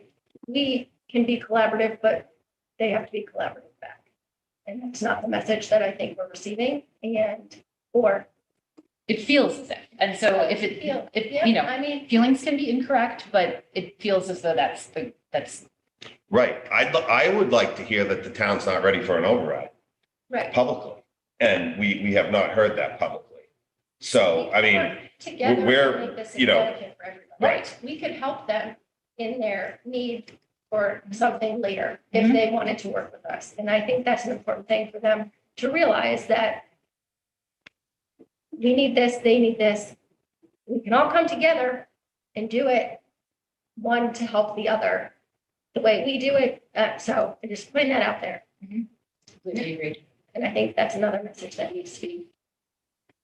Yeah, I think, you know, I've said many times that the schools in my opinion, maybe other than the coastline, the biggest asset to Marblehead. And it's the reason, it's one of the huge reasons that people move here. And so it's important that we work as a town to make sure that everything within the schools is running and functioning and at the level that people expect it to be. So. And I know we've said this before, but I think it's important for anybody new that's, listening. Level funded is not the same thing as level services. And for years, level funding with contractual obligations does not give us level services. And what we need is level services for all students. All right, so we've got a motion. I think we've talked about it. I will call a roll call vote. Sarah Gold, yes. David Harris. Yes. Megan Taylor. Yes. Emily Barron. Yes. Sarah Fox. Yes. All right, so that motion passes 5-0. All right, David, I will kick it back to you because you mentioned that you have something that you want to talk about adding. Right. So many of you who've served over the years know that I haven't been a big fan of user fees that we charge, whether it is for athletics, performing arts, clubs, meetings. But we did exactly things, and I think most people understand it's part of the entire student experience. Whether you play lacrosse or whether you're in the performing arts, or whether you're in one of the clubs that meets weekly or a bi-weekly club. It's part of the whole student experience that comes from winning, losing, how to be part of a team, diversity. I mean, someone has an opportunity to be on a chess club, and still play athletics, provides all these other opportunities that I think each of us probably experienced when we were in school. And there's a cost related to those, but I don't think it should be borne by the individuals. I mean, think about the student that's in the band. The parents are already renting the instrument, or there's costs related to being in band, or maybe private lessons to play music, or students that are in athletics, they're already paying for the cleats, the field hockey stick, the lacrosse stick, the undergarments, the additional clothing that comes along with it. And then we say, okay, pay another $447 to play sports. Well, then I think also, I've said this before, there's an inequity. You can play 3 sports and pay $447. You play 1 sport, you pay $447. Then there's the family cap, which I have always disagreed with. I think it's a gross inequity, because if you have 1 child like myself, I pay $447. People who had 2 kids in the program, it gets capped at $600 or $622. They didn't have to pay $800. But okay, fine, that's just the way it's been. So I think that sort of is out of whack. And so that's not to say, we benchmark these numbers, and this memo, I'm sorry that it's not in the box, but when we voted on it in the summer, and Michelle got with Greg, and we voted to sort of recommend the 2.5% increase to our user fees, and we all agreed that if we're going to have them, we do need to increase them on a regular basis so we don't fall way behind and be able to pay for the costs of referees and officials and various other means. So my offer for consideration is tonight, since we've gone 17 years without an override, and we have had no other way to fund extracurricular activities, and is that we have a discussion and see how the committee feels about adding this to the budget. The last piece was, for people who are listening to this and hearing this for the first time, our fees go all the way down to elementary. So when you get to middle school, they have interscholastic sports fees and an activity fee. And then when you get to the elementary school, there's what's called athletics, enrichment clubs, unlimited, and that's a fee of, it's in red, I believe $131. So this goes right from high school all the way down to elementary. So with that, Michelle gave me a little bit of historical information and data. We are budgeting this year the amount of $219,000 to be received from user fees across the various programs. And then in FY23, we're budgeting $232,000 in revenue to help offset the various expenses. So that's, oh, nice. No, I'll stop there. That's just my, So that's So- basically parents to fund that outside, right? Right now we do. Right now we Right do, now, but yeah. we collect Yeah, at so that's what I mean. $219,000. But I'm just saying, we're asking parents to supplement. yeah, And so David's saying, let's put that into our Yeah, budget. no, and I agree, but it's a lot of money that we're asking. If like you think about how much money that is. Yeah, and I So- think not unlike the kindergarten tuition, this goes into a really robust student body. And it's what we know kids need in order to be successful as they move through their school system. Right. And so that I think this makes a lot of sense. right.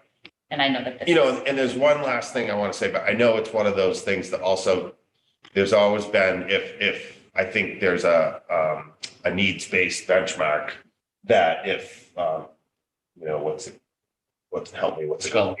What's it, the lunch, Very So nice. Yes, I can Right. speak. the The reduced free and reduced lunch. Free and program reduced lunch is is sort of one the those same criteria. threshold and criteria that we use. But I've known people that just are like, I'm not going to ask for that, and they play. And maybe there's people out there that don't play because they don't want to ask for it. And so you might get more participation in some of these clubs and activities and get more participation, I would potentially argue. It's speculation on my part, but I know a couple of individual people that have not asked for support and they just pay it because they want their children to participate, but they don't want to ask, for the $474 to be provided. I support that, David. Yep. I have 4 things I would like to consider adding in, as well. I feel strongly about the high school curriculum coaches. We've talked about this. It was something we heard as I did, I call it the road show when I went and met with all these different groups before planning for success. Every single group said they wanted that back and how important it was. I think it's really important that we take a deep look at how we can, and what we need to fully implement a co-taught model K through 12, to try to get as many of these kids into, an inclusive setting as possible as we focus on our DEI work. I think we need a social studies curriculum K through 6, and we've heard from Dan that we don't have it and we need it. And we need a social emotional curriculum. We've heard also that we need that. So I think these things are all very important. And I know we have work to do to get those curriculums, but this is what this budget is. It's for our next fiscal year. If we know we have the money and then we really do the focus groups to try out the 2 or 3 market curriculums and get the feedback from the teachers that is data driven, then we have the money to buy that, through the year next year, do the professional development during the school year with the teachers so that we open the following year ready to go with this stuff. And I think, a big piece of educating our community on a lot of the DEI stuff is embedded with teaching them, the social studies curriculum young, what has happened in our world, how we've gotten to the places we are, what groups have historically, gone through World War II. I mean, the fact that the kids don't really learn about that till later on. And I just think it's really, really important, those 4 academically driven areas for us to look at funding. I feel very, very strongly, I would like to see them embedded in this budget. So I'll pop in. I don't disagree with any of those asks. I think that those are all valid asks. I come back to, my concern with it gets to the point of, we need to be able to operationalize when we ask for something. And my concern is that some of the feedback that we've heard from our teachers and staff is that there's been a lot of things that have been pushed forward and a lot of new initiatives this past year. And, you know, my assumption is that there's a few more coming down the pike for next year, so that if we, I don't want us to bite off more than we can actually chew. I want us to be able to come to our constituencies and say, 1 year, this is what we need and why, and then operationalize it. And then another year, this is what we need and why, and it's not going to be 17 years later. And my concern, and, you know, and I'm not shooting it down in any way, shape or form. I would actually ask that we, you know, put it back to our administrators to see what kind of, whether it's possible to do all of that work next year within this ask, and for the things that we're already asking for, so that as a community, like with faith with the community, that they know that when we come to them, it's because things have been well thought out and the ask is specific and timely, so that it can be brought forward and operationalized. So if they can do those things, fantastic, I'm all behind it. Because you know, like I said, I don't disagree with any of the things that you said, Sarah. Can I just add, sorry, just to follow on from what Sarah said, and then I don't want to take away from you either, but I agree with those. I mean, let's take the co-taught one, for example. I've literally been talking about this since I joined CPAC when my daughter was in kindergarten. She's now in 7th grade. So I get it. And I'm all over making that happen. But I think it's not as easy as just adding staff. There's a lot more that goes into it than saying, okay, we want to have co-taught classrooms, so we're just going to double our staff. That's actually not how it works. And there's a lot of work up front that has to go into that. And I think there's work we have to do in how we're structured as well, and then add that piece in. So again, I want to see it happen. I wish we'd been able to move faster on that piece, but that's one that, as strongly as I feel about making it happen, we need to do it in a way that we can actually implement it so that it's successful for our students. And I guess that's the piece that's, you know, at this point, we're in the end of March, to add it to the list now doesn't give us the time to do that work as much as I'd like to see it happen like yesterday. You know what I mean? Mm-hmm. Yeah. Anyway, sorry. Okay. So I feel strongly about the curriculum directors. Everybody knows that. But I did talk to some people, and there's a way to do it without, I think, without this large number, right? I think it's something that the district wants, it's needed, our principals want it, and everybody, you know, it's out there. So if we're going to do this override, why wouldn't we put that in at this time?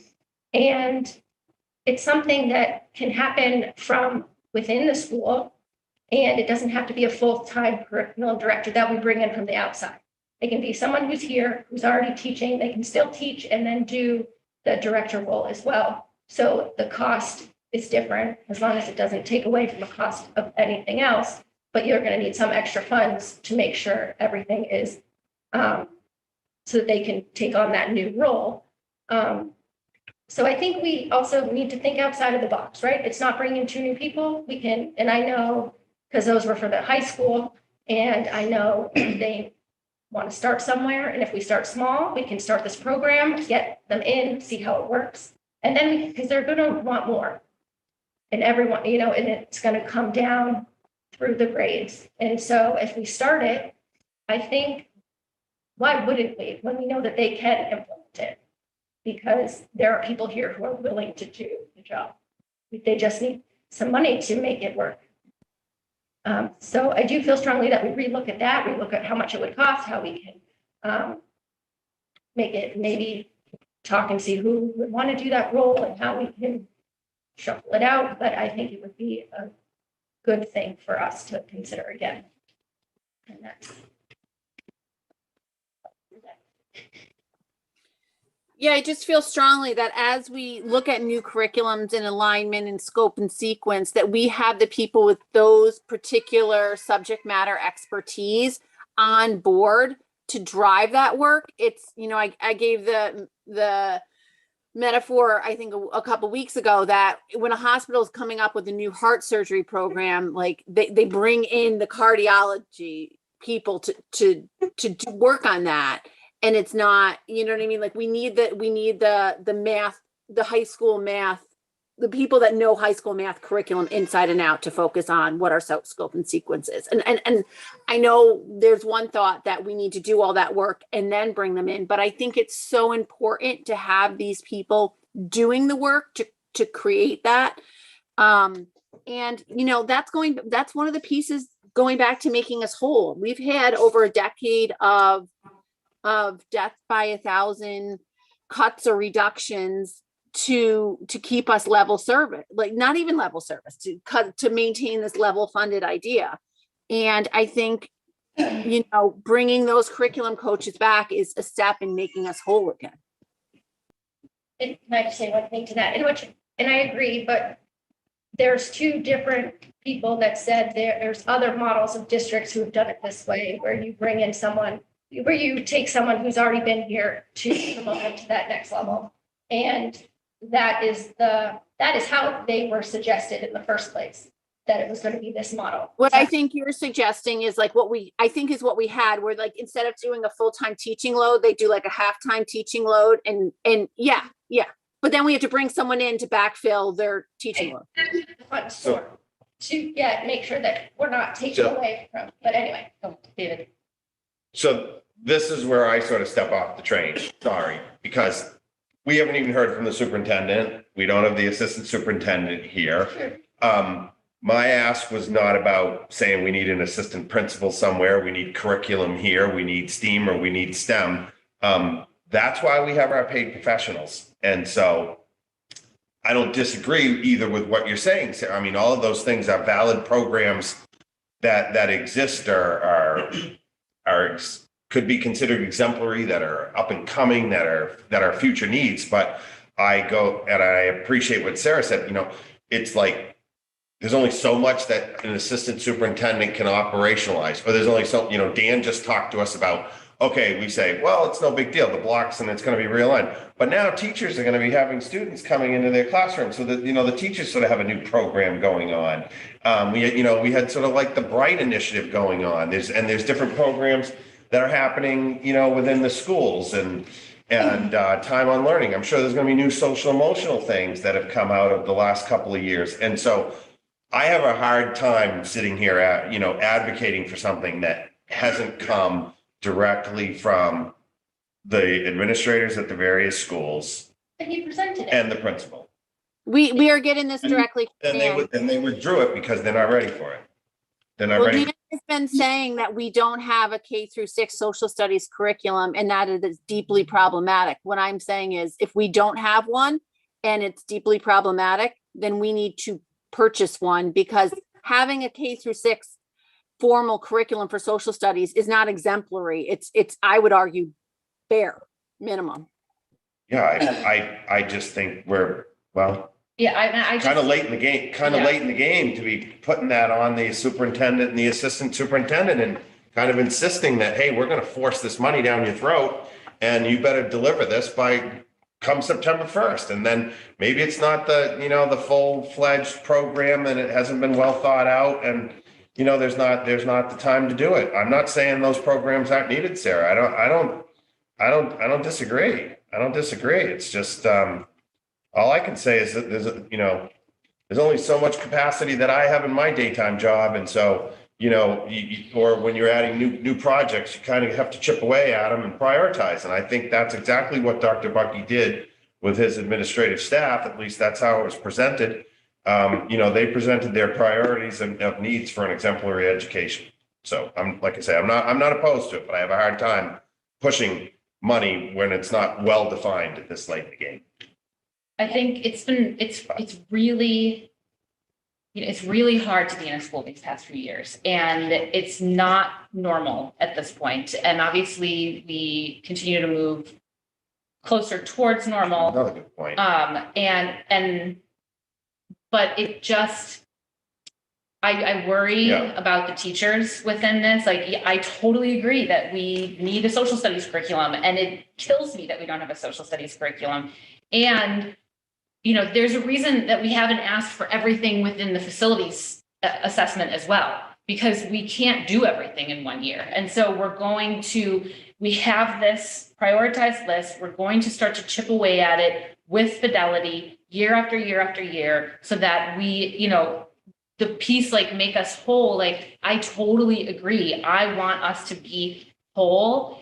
And, it takes a while, like, if you break an arm, it takes a while to fix that. If you break, 2 places in your arm, it's going to take longer. And there's going to be more, like, and this is the same thing of, like, I wish that we could just sort of wiggle our noses and be like, poof, we've got it all. We're good. It's all rolling forward. Our students are and our teachers are pushing it and killing it.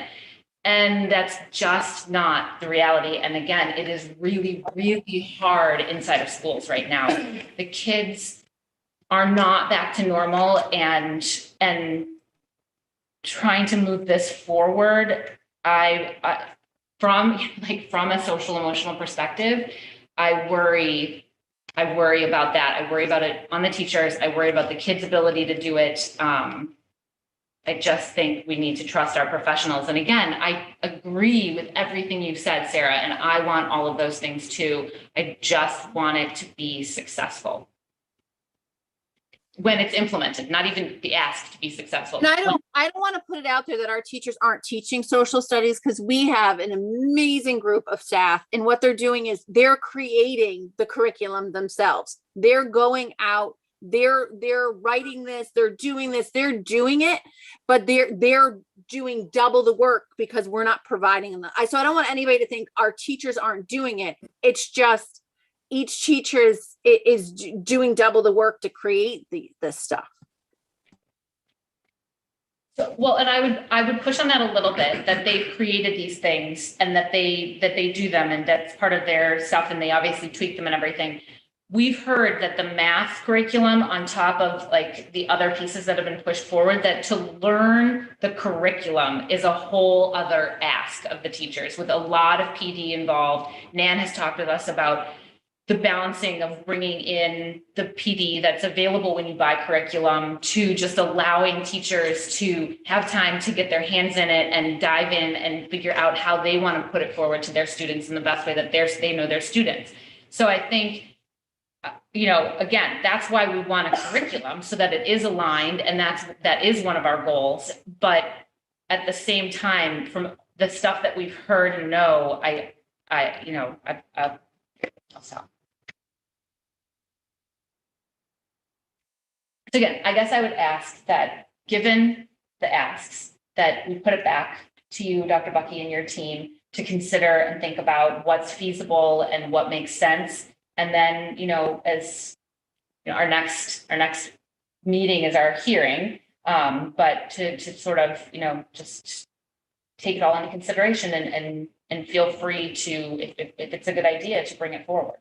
And, and I don't mean that with any disrespect whatsoever, that it hasn't been thought of or something, or it was overlooked. But I think the committee is also walking a fine line where we've been given asks, and, we haven't all been on this committee for the same amount of time, previous committees that there's asks that then haven't gotten funded. And I think the message that we really want to send tonight is that you and the administrative team through and through have our support, and that what you want to ask for, we see no reason to push back on. And I think that's really the takeaway that I would love to leave this conversation with.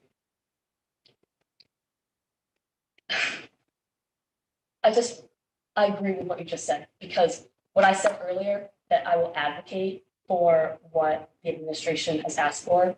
It pertains to this conversation too. We've talked about this a number of times in our school committee meetings, and I'm not an educational expert. None of us on this committee are educational experts. That's why we have John and the principals and Michelle and Nan. And I'm not going to second guess what they say they need. If they say they need it, I will advocate and I will do everything I can to make sure that they have it. But I also want to make sure that they can use it. And so I'm going to advocate for what they say they need because they're the experts in their field.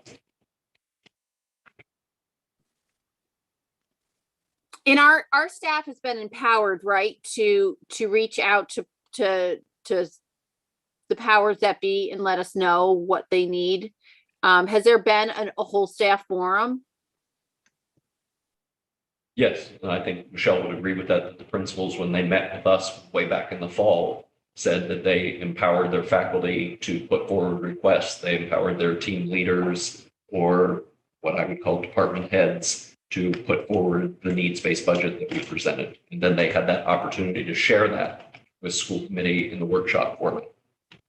Okay, so just to reiterate what Sarah said, you know, the message is out there. We are going to support what you need. So if you didn't bring forth something and you need to, you have our support, and we are going to bring your requests forward. All right. Thank you, everyone. I think Emily had something Oh, else. I'm sorry, did you? Oh, Okay, sorry. good. I thought I went first, and I thought you said, I was gonna bring up the curriculum. Curriculum. Oh, sorry. I feel strongly about that. but- okay.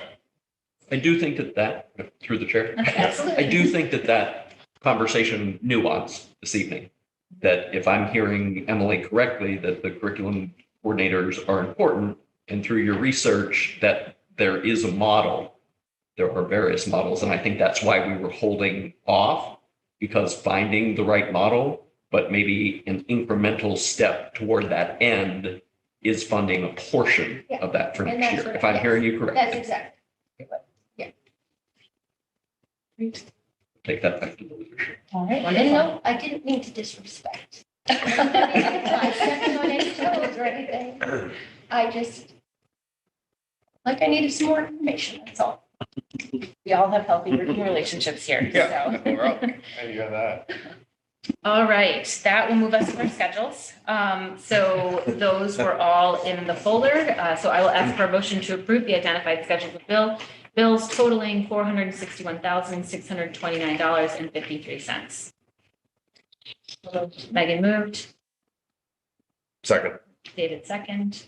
Any questions on any of those? All right, Sarah Gold, yes. David Harris, Yes. Megan Taylor, Yes. Emily Barron, Yes. and Sarah Fox. Yes. Right. This is 5-0. Thank you, everyone, and thank you, Michelle. All right, so that leads us on to our portion of discussion items. You all will have noticed that the Coffin School use is in our folders again. There's been a lot of conversation behind the scenes with quite a few town departments about the viability of the Coffin School to be used. And Michelle, feel free to jump in here as I explain this. So you know, we all know the state of the Coffin School. We all know what's going on with it and the concerns around it. And so other departments in town, then when the library decided that that was what they wanted to use and we allowed the permission for it, other departments in town started to have concerns around the maintenance and the concerns with the boiler. And then there's concerns with electrical. The Coffin cannot sustain the air conditioning unit that would be necessary to be put into there for the library's use. And so they started to sort of think about possibly the Coffin not being the best place for them to go. There was a lot of accessibility issues.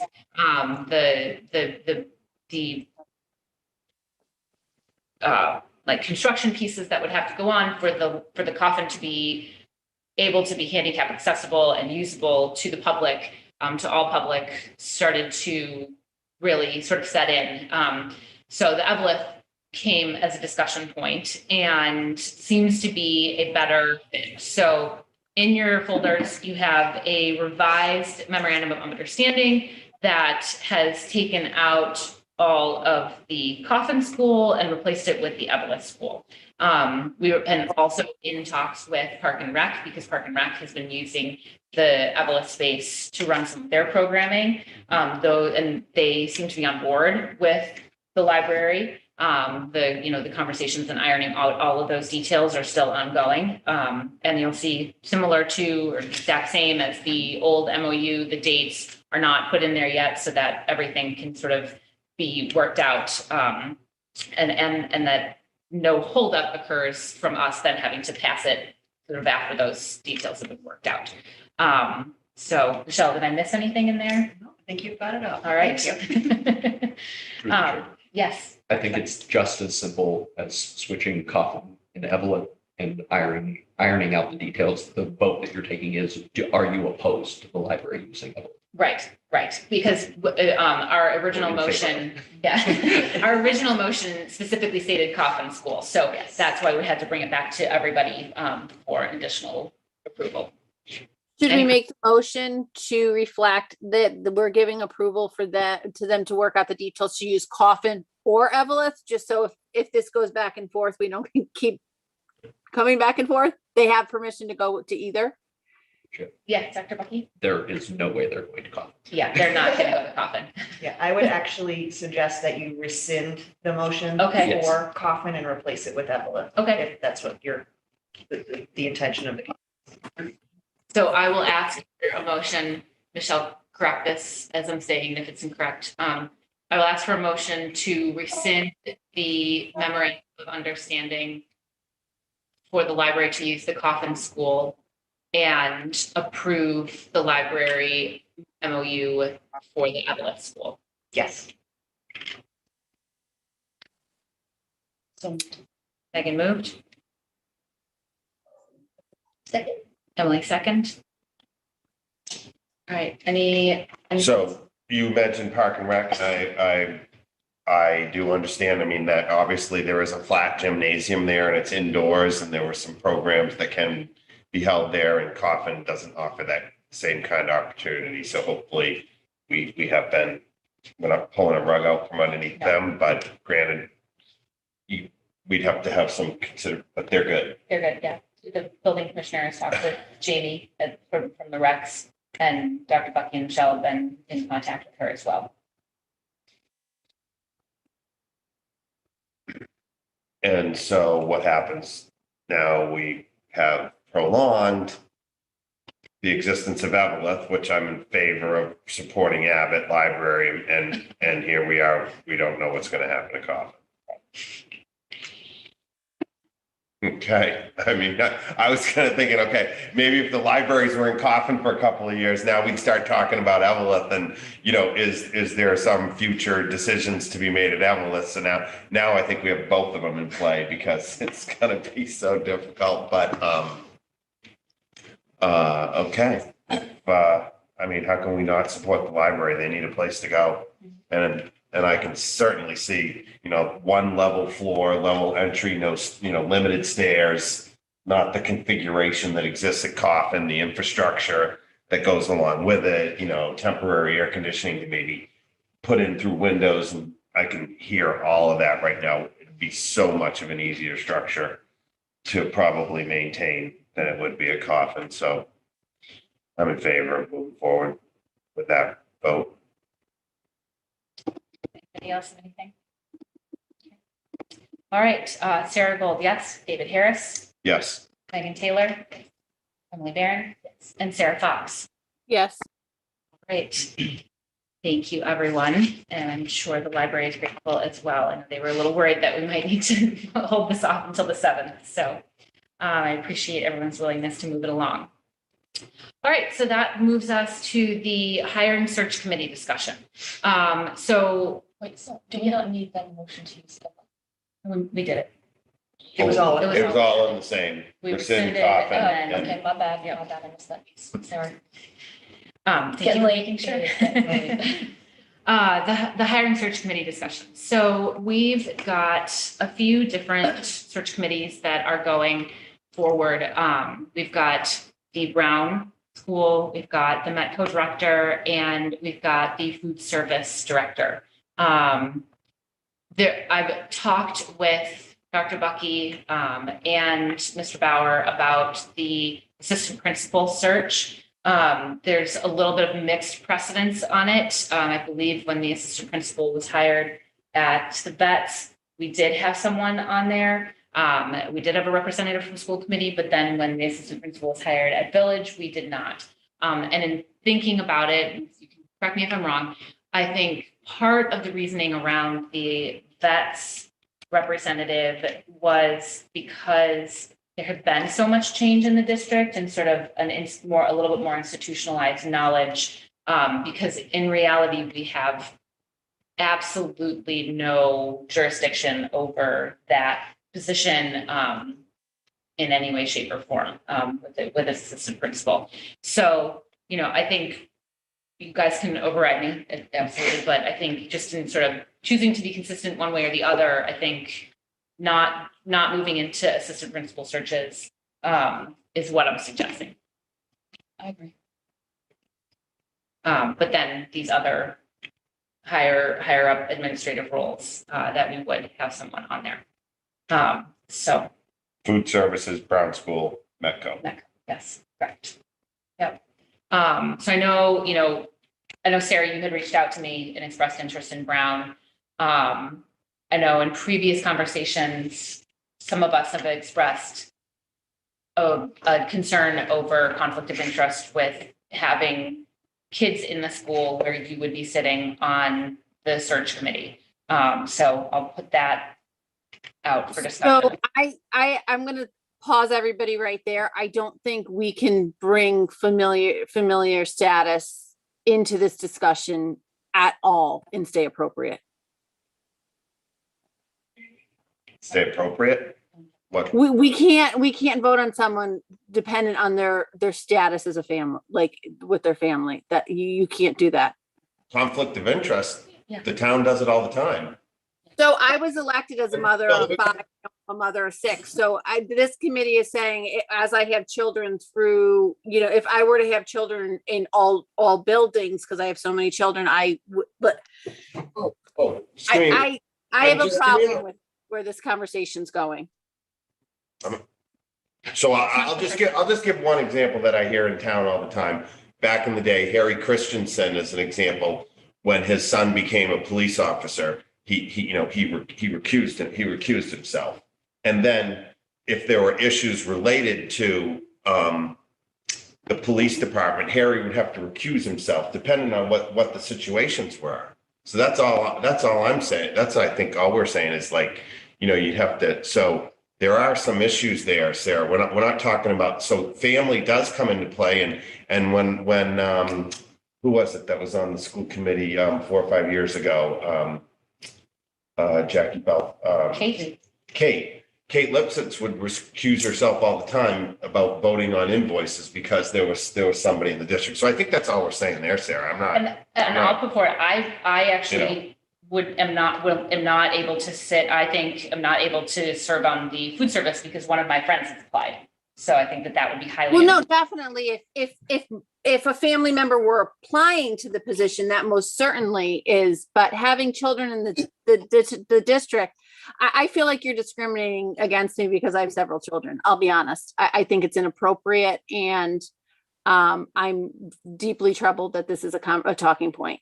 Well, if we were going to do the AP search, I have a child at that school, and I would be saying the same thing about myself. So. But you're on the SAC.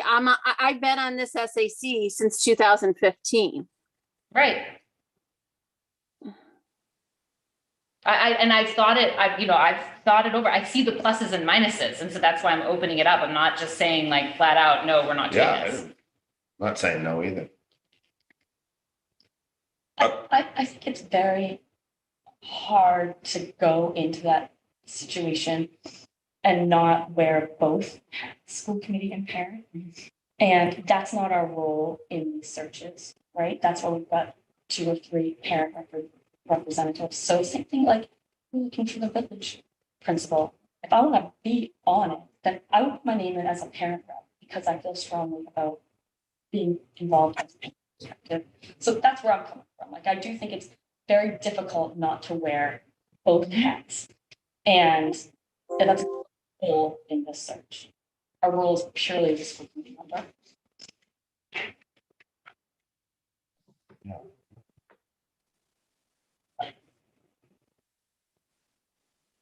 I mean, I make a motion to appoint myself as the rep for the principal search at Brown School. I think we need motions around this. Yeah, Like, we- good grief. There's Like, a motion on the table.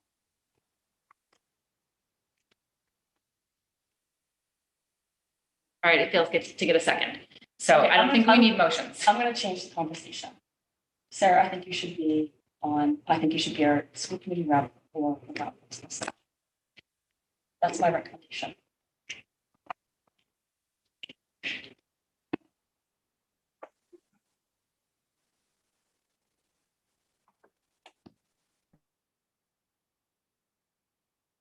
I'm happy to do whatever search. I won't do the food service search.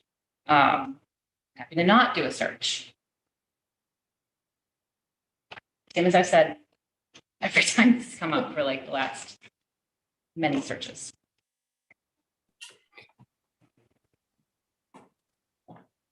I don't see how this wasn't a problem when, for instance, when we look for someone that is the school committee rep, I'm just plugging in, I'm sorry. The school committee rep to do the special education piece, we never worried about if someone's child received special education services. Like, so this is what I mean, like things like this only seem to become a problem when my name is the noun. Okay, That's ridiculous. take Like, that out. I'm done with this conversation if that's how this is going. Like, I just, mean, come we on. all work way too hard to have you drag us through mud. Okay, like I am beyond offended by that. yeah. Like, you were on, Sarah, you were on. the Sarah, you school just said committee- I there- couldn't excuse conduct me, myself I'm as a speaking. professional because I am a parent. That's what, and that wasn't offensive, that I could not conduct myself as a professional in the realm as being a school committee member because I am a parent. That is what you all collectively sat there and said, and that is offensive. I did not collectively say that. I said there's examples in town where people recuse themselves. But I was talking about hiring, so I guess in that it was a bad example. And it was not But- about you, it was stated about all of us, that it is Yeah. difficult not to put your parent hat on at the same time. I find that very difficult at the SAC. I sometimes speak as a parent at the SAC, and then later on, I'm upset with myself because that's not my role there. My role is a school committee. I should actually speak very little, and I should sit and listen to what the students and the parents and the teachers are having to say, because that's my role there. And you were put on the schedule committee and you showed up once. Like, I'm like, this whole conversation is infuriating to me. I cannot believe how disrespectful you have been to the rest of us. To even insinuate this, to lob these bombs, and this is not the first time and we have let it fall to our own detriment in the past, and I'm done.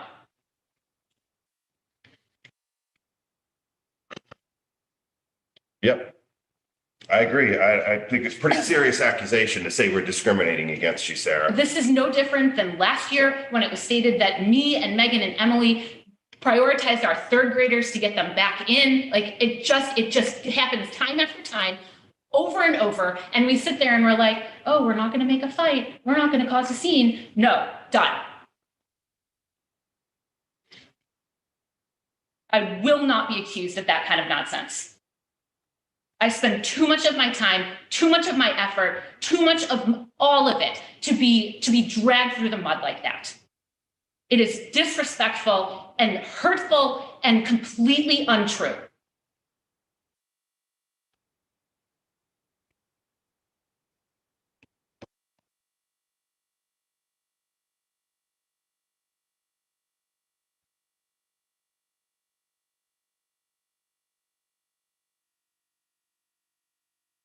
So we have a motion and a motion that's been seconded. No, for- no motion. There was, Second. there was no second? No. There was no second. Okay. So I apologize. I'm a little too heated to kind of like make rational decisions at this point. So, through the chair, yep. this is my hire. And so there are certain roles that the school committee fulfills on school nurses, the director of student services, the assistant superintendent searches. I'm not diminishing the role of a school committee member on this search. But at the end of the day, as I tell the Glover School Search Committee, I don't often go against the recommendation of a search committee, but ultimately this would be my hire. I don't know if that takes the heat off the conversation or not.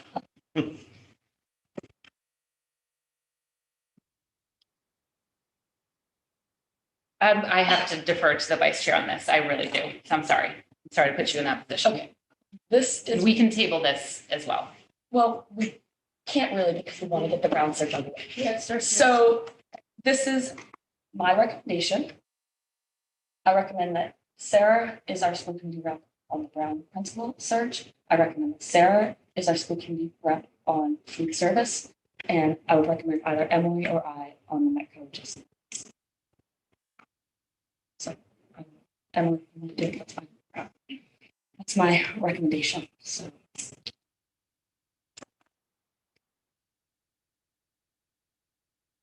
We can I've just been on a decide. lot of hiring committees, so you can take. It is the discretion of the chair to make these assignments anyway. So I think at this point, I think it's just best let's move forward with those unless those three people do not want that role. Okay, I'm not hearing anything, so that's what we're gonna go with. Thank you. Subcommittee and liaison updates. Any movement on facilities?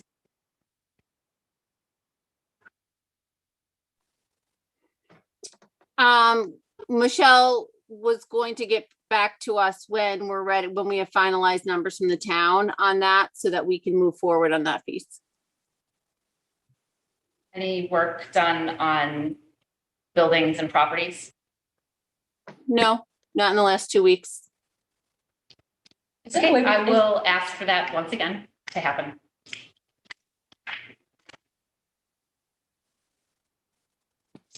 Any other updates? There'll be a building committee meeting next Thursday. We'll post that. It's pretty much to just approve some closeout invoices and give a look ahead for the final work to be done.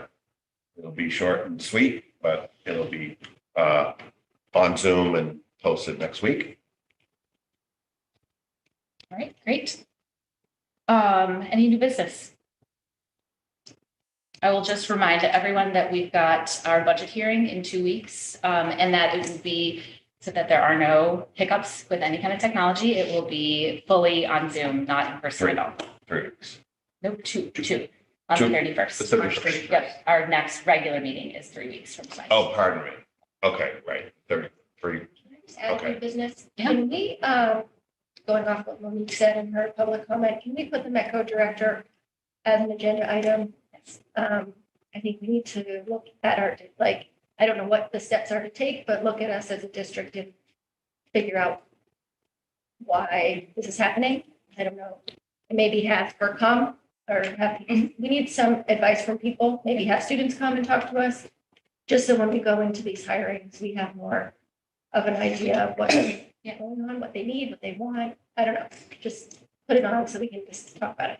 And I know in talking with John, feel free to interrupt me, that Millie from Yes. Metco is going to help us with this Yes, next maybe search. she comes and talks to us about it, talks about what the role is, just, I think we need to do a little more than just have a hire, like just hiring.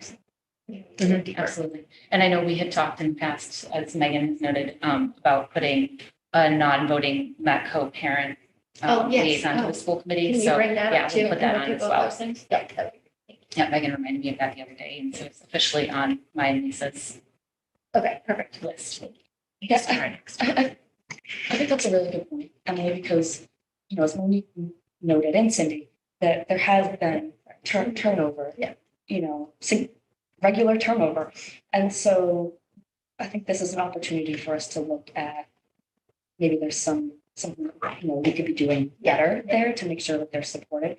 So I don't know the best way to do it. Maybe John comes to us with recommendations on how to best approach that, and maybe some specific things based on, I'm sure you're doing outreach too, on some areas that, you've identified there and how we can move forward on that. You kind of come with some type of recommendation that we can discuss, that would be helpful.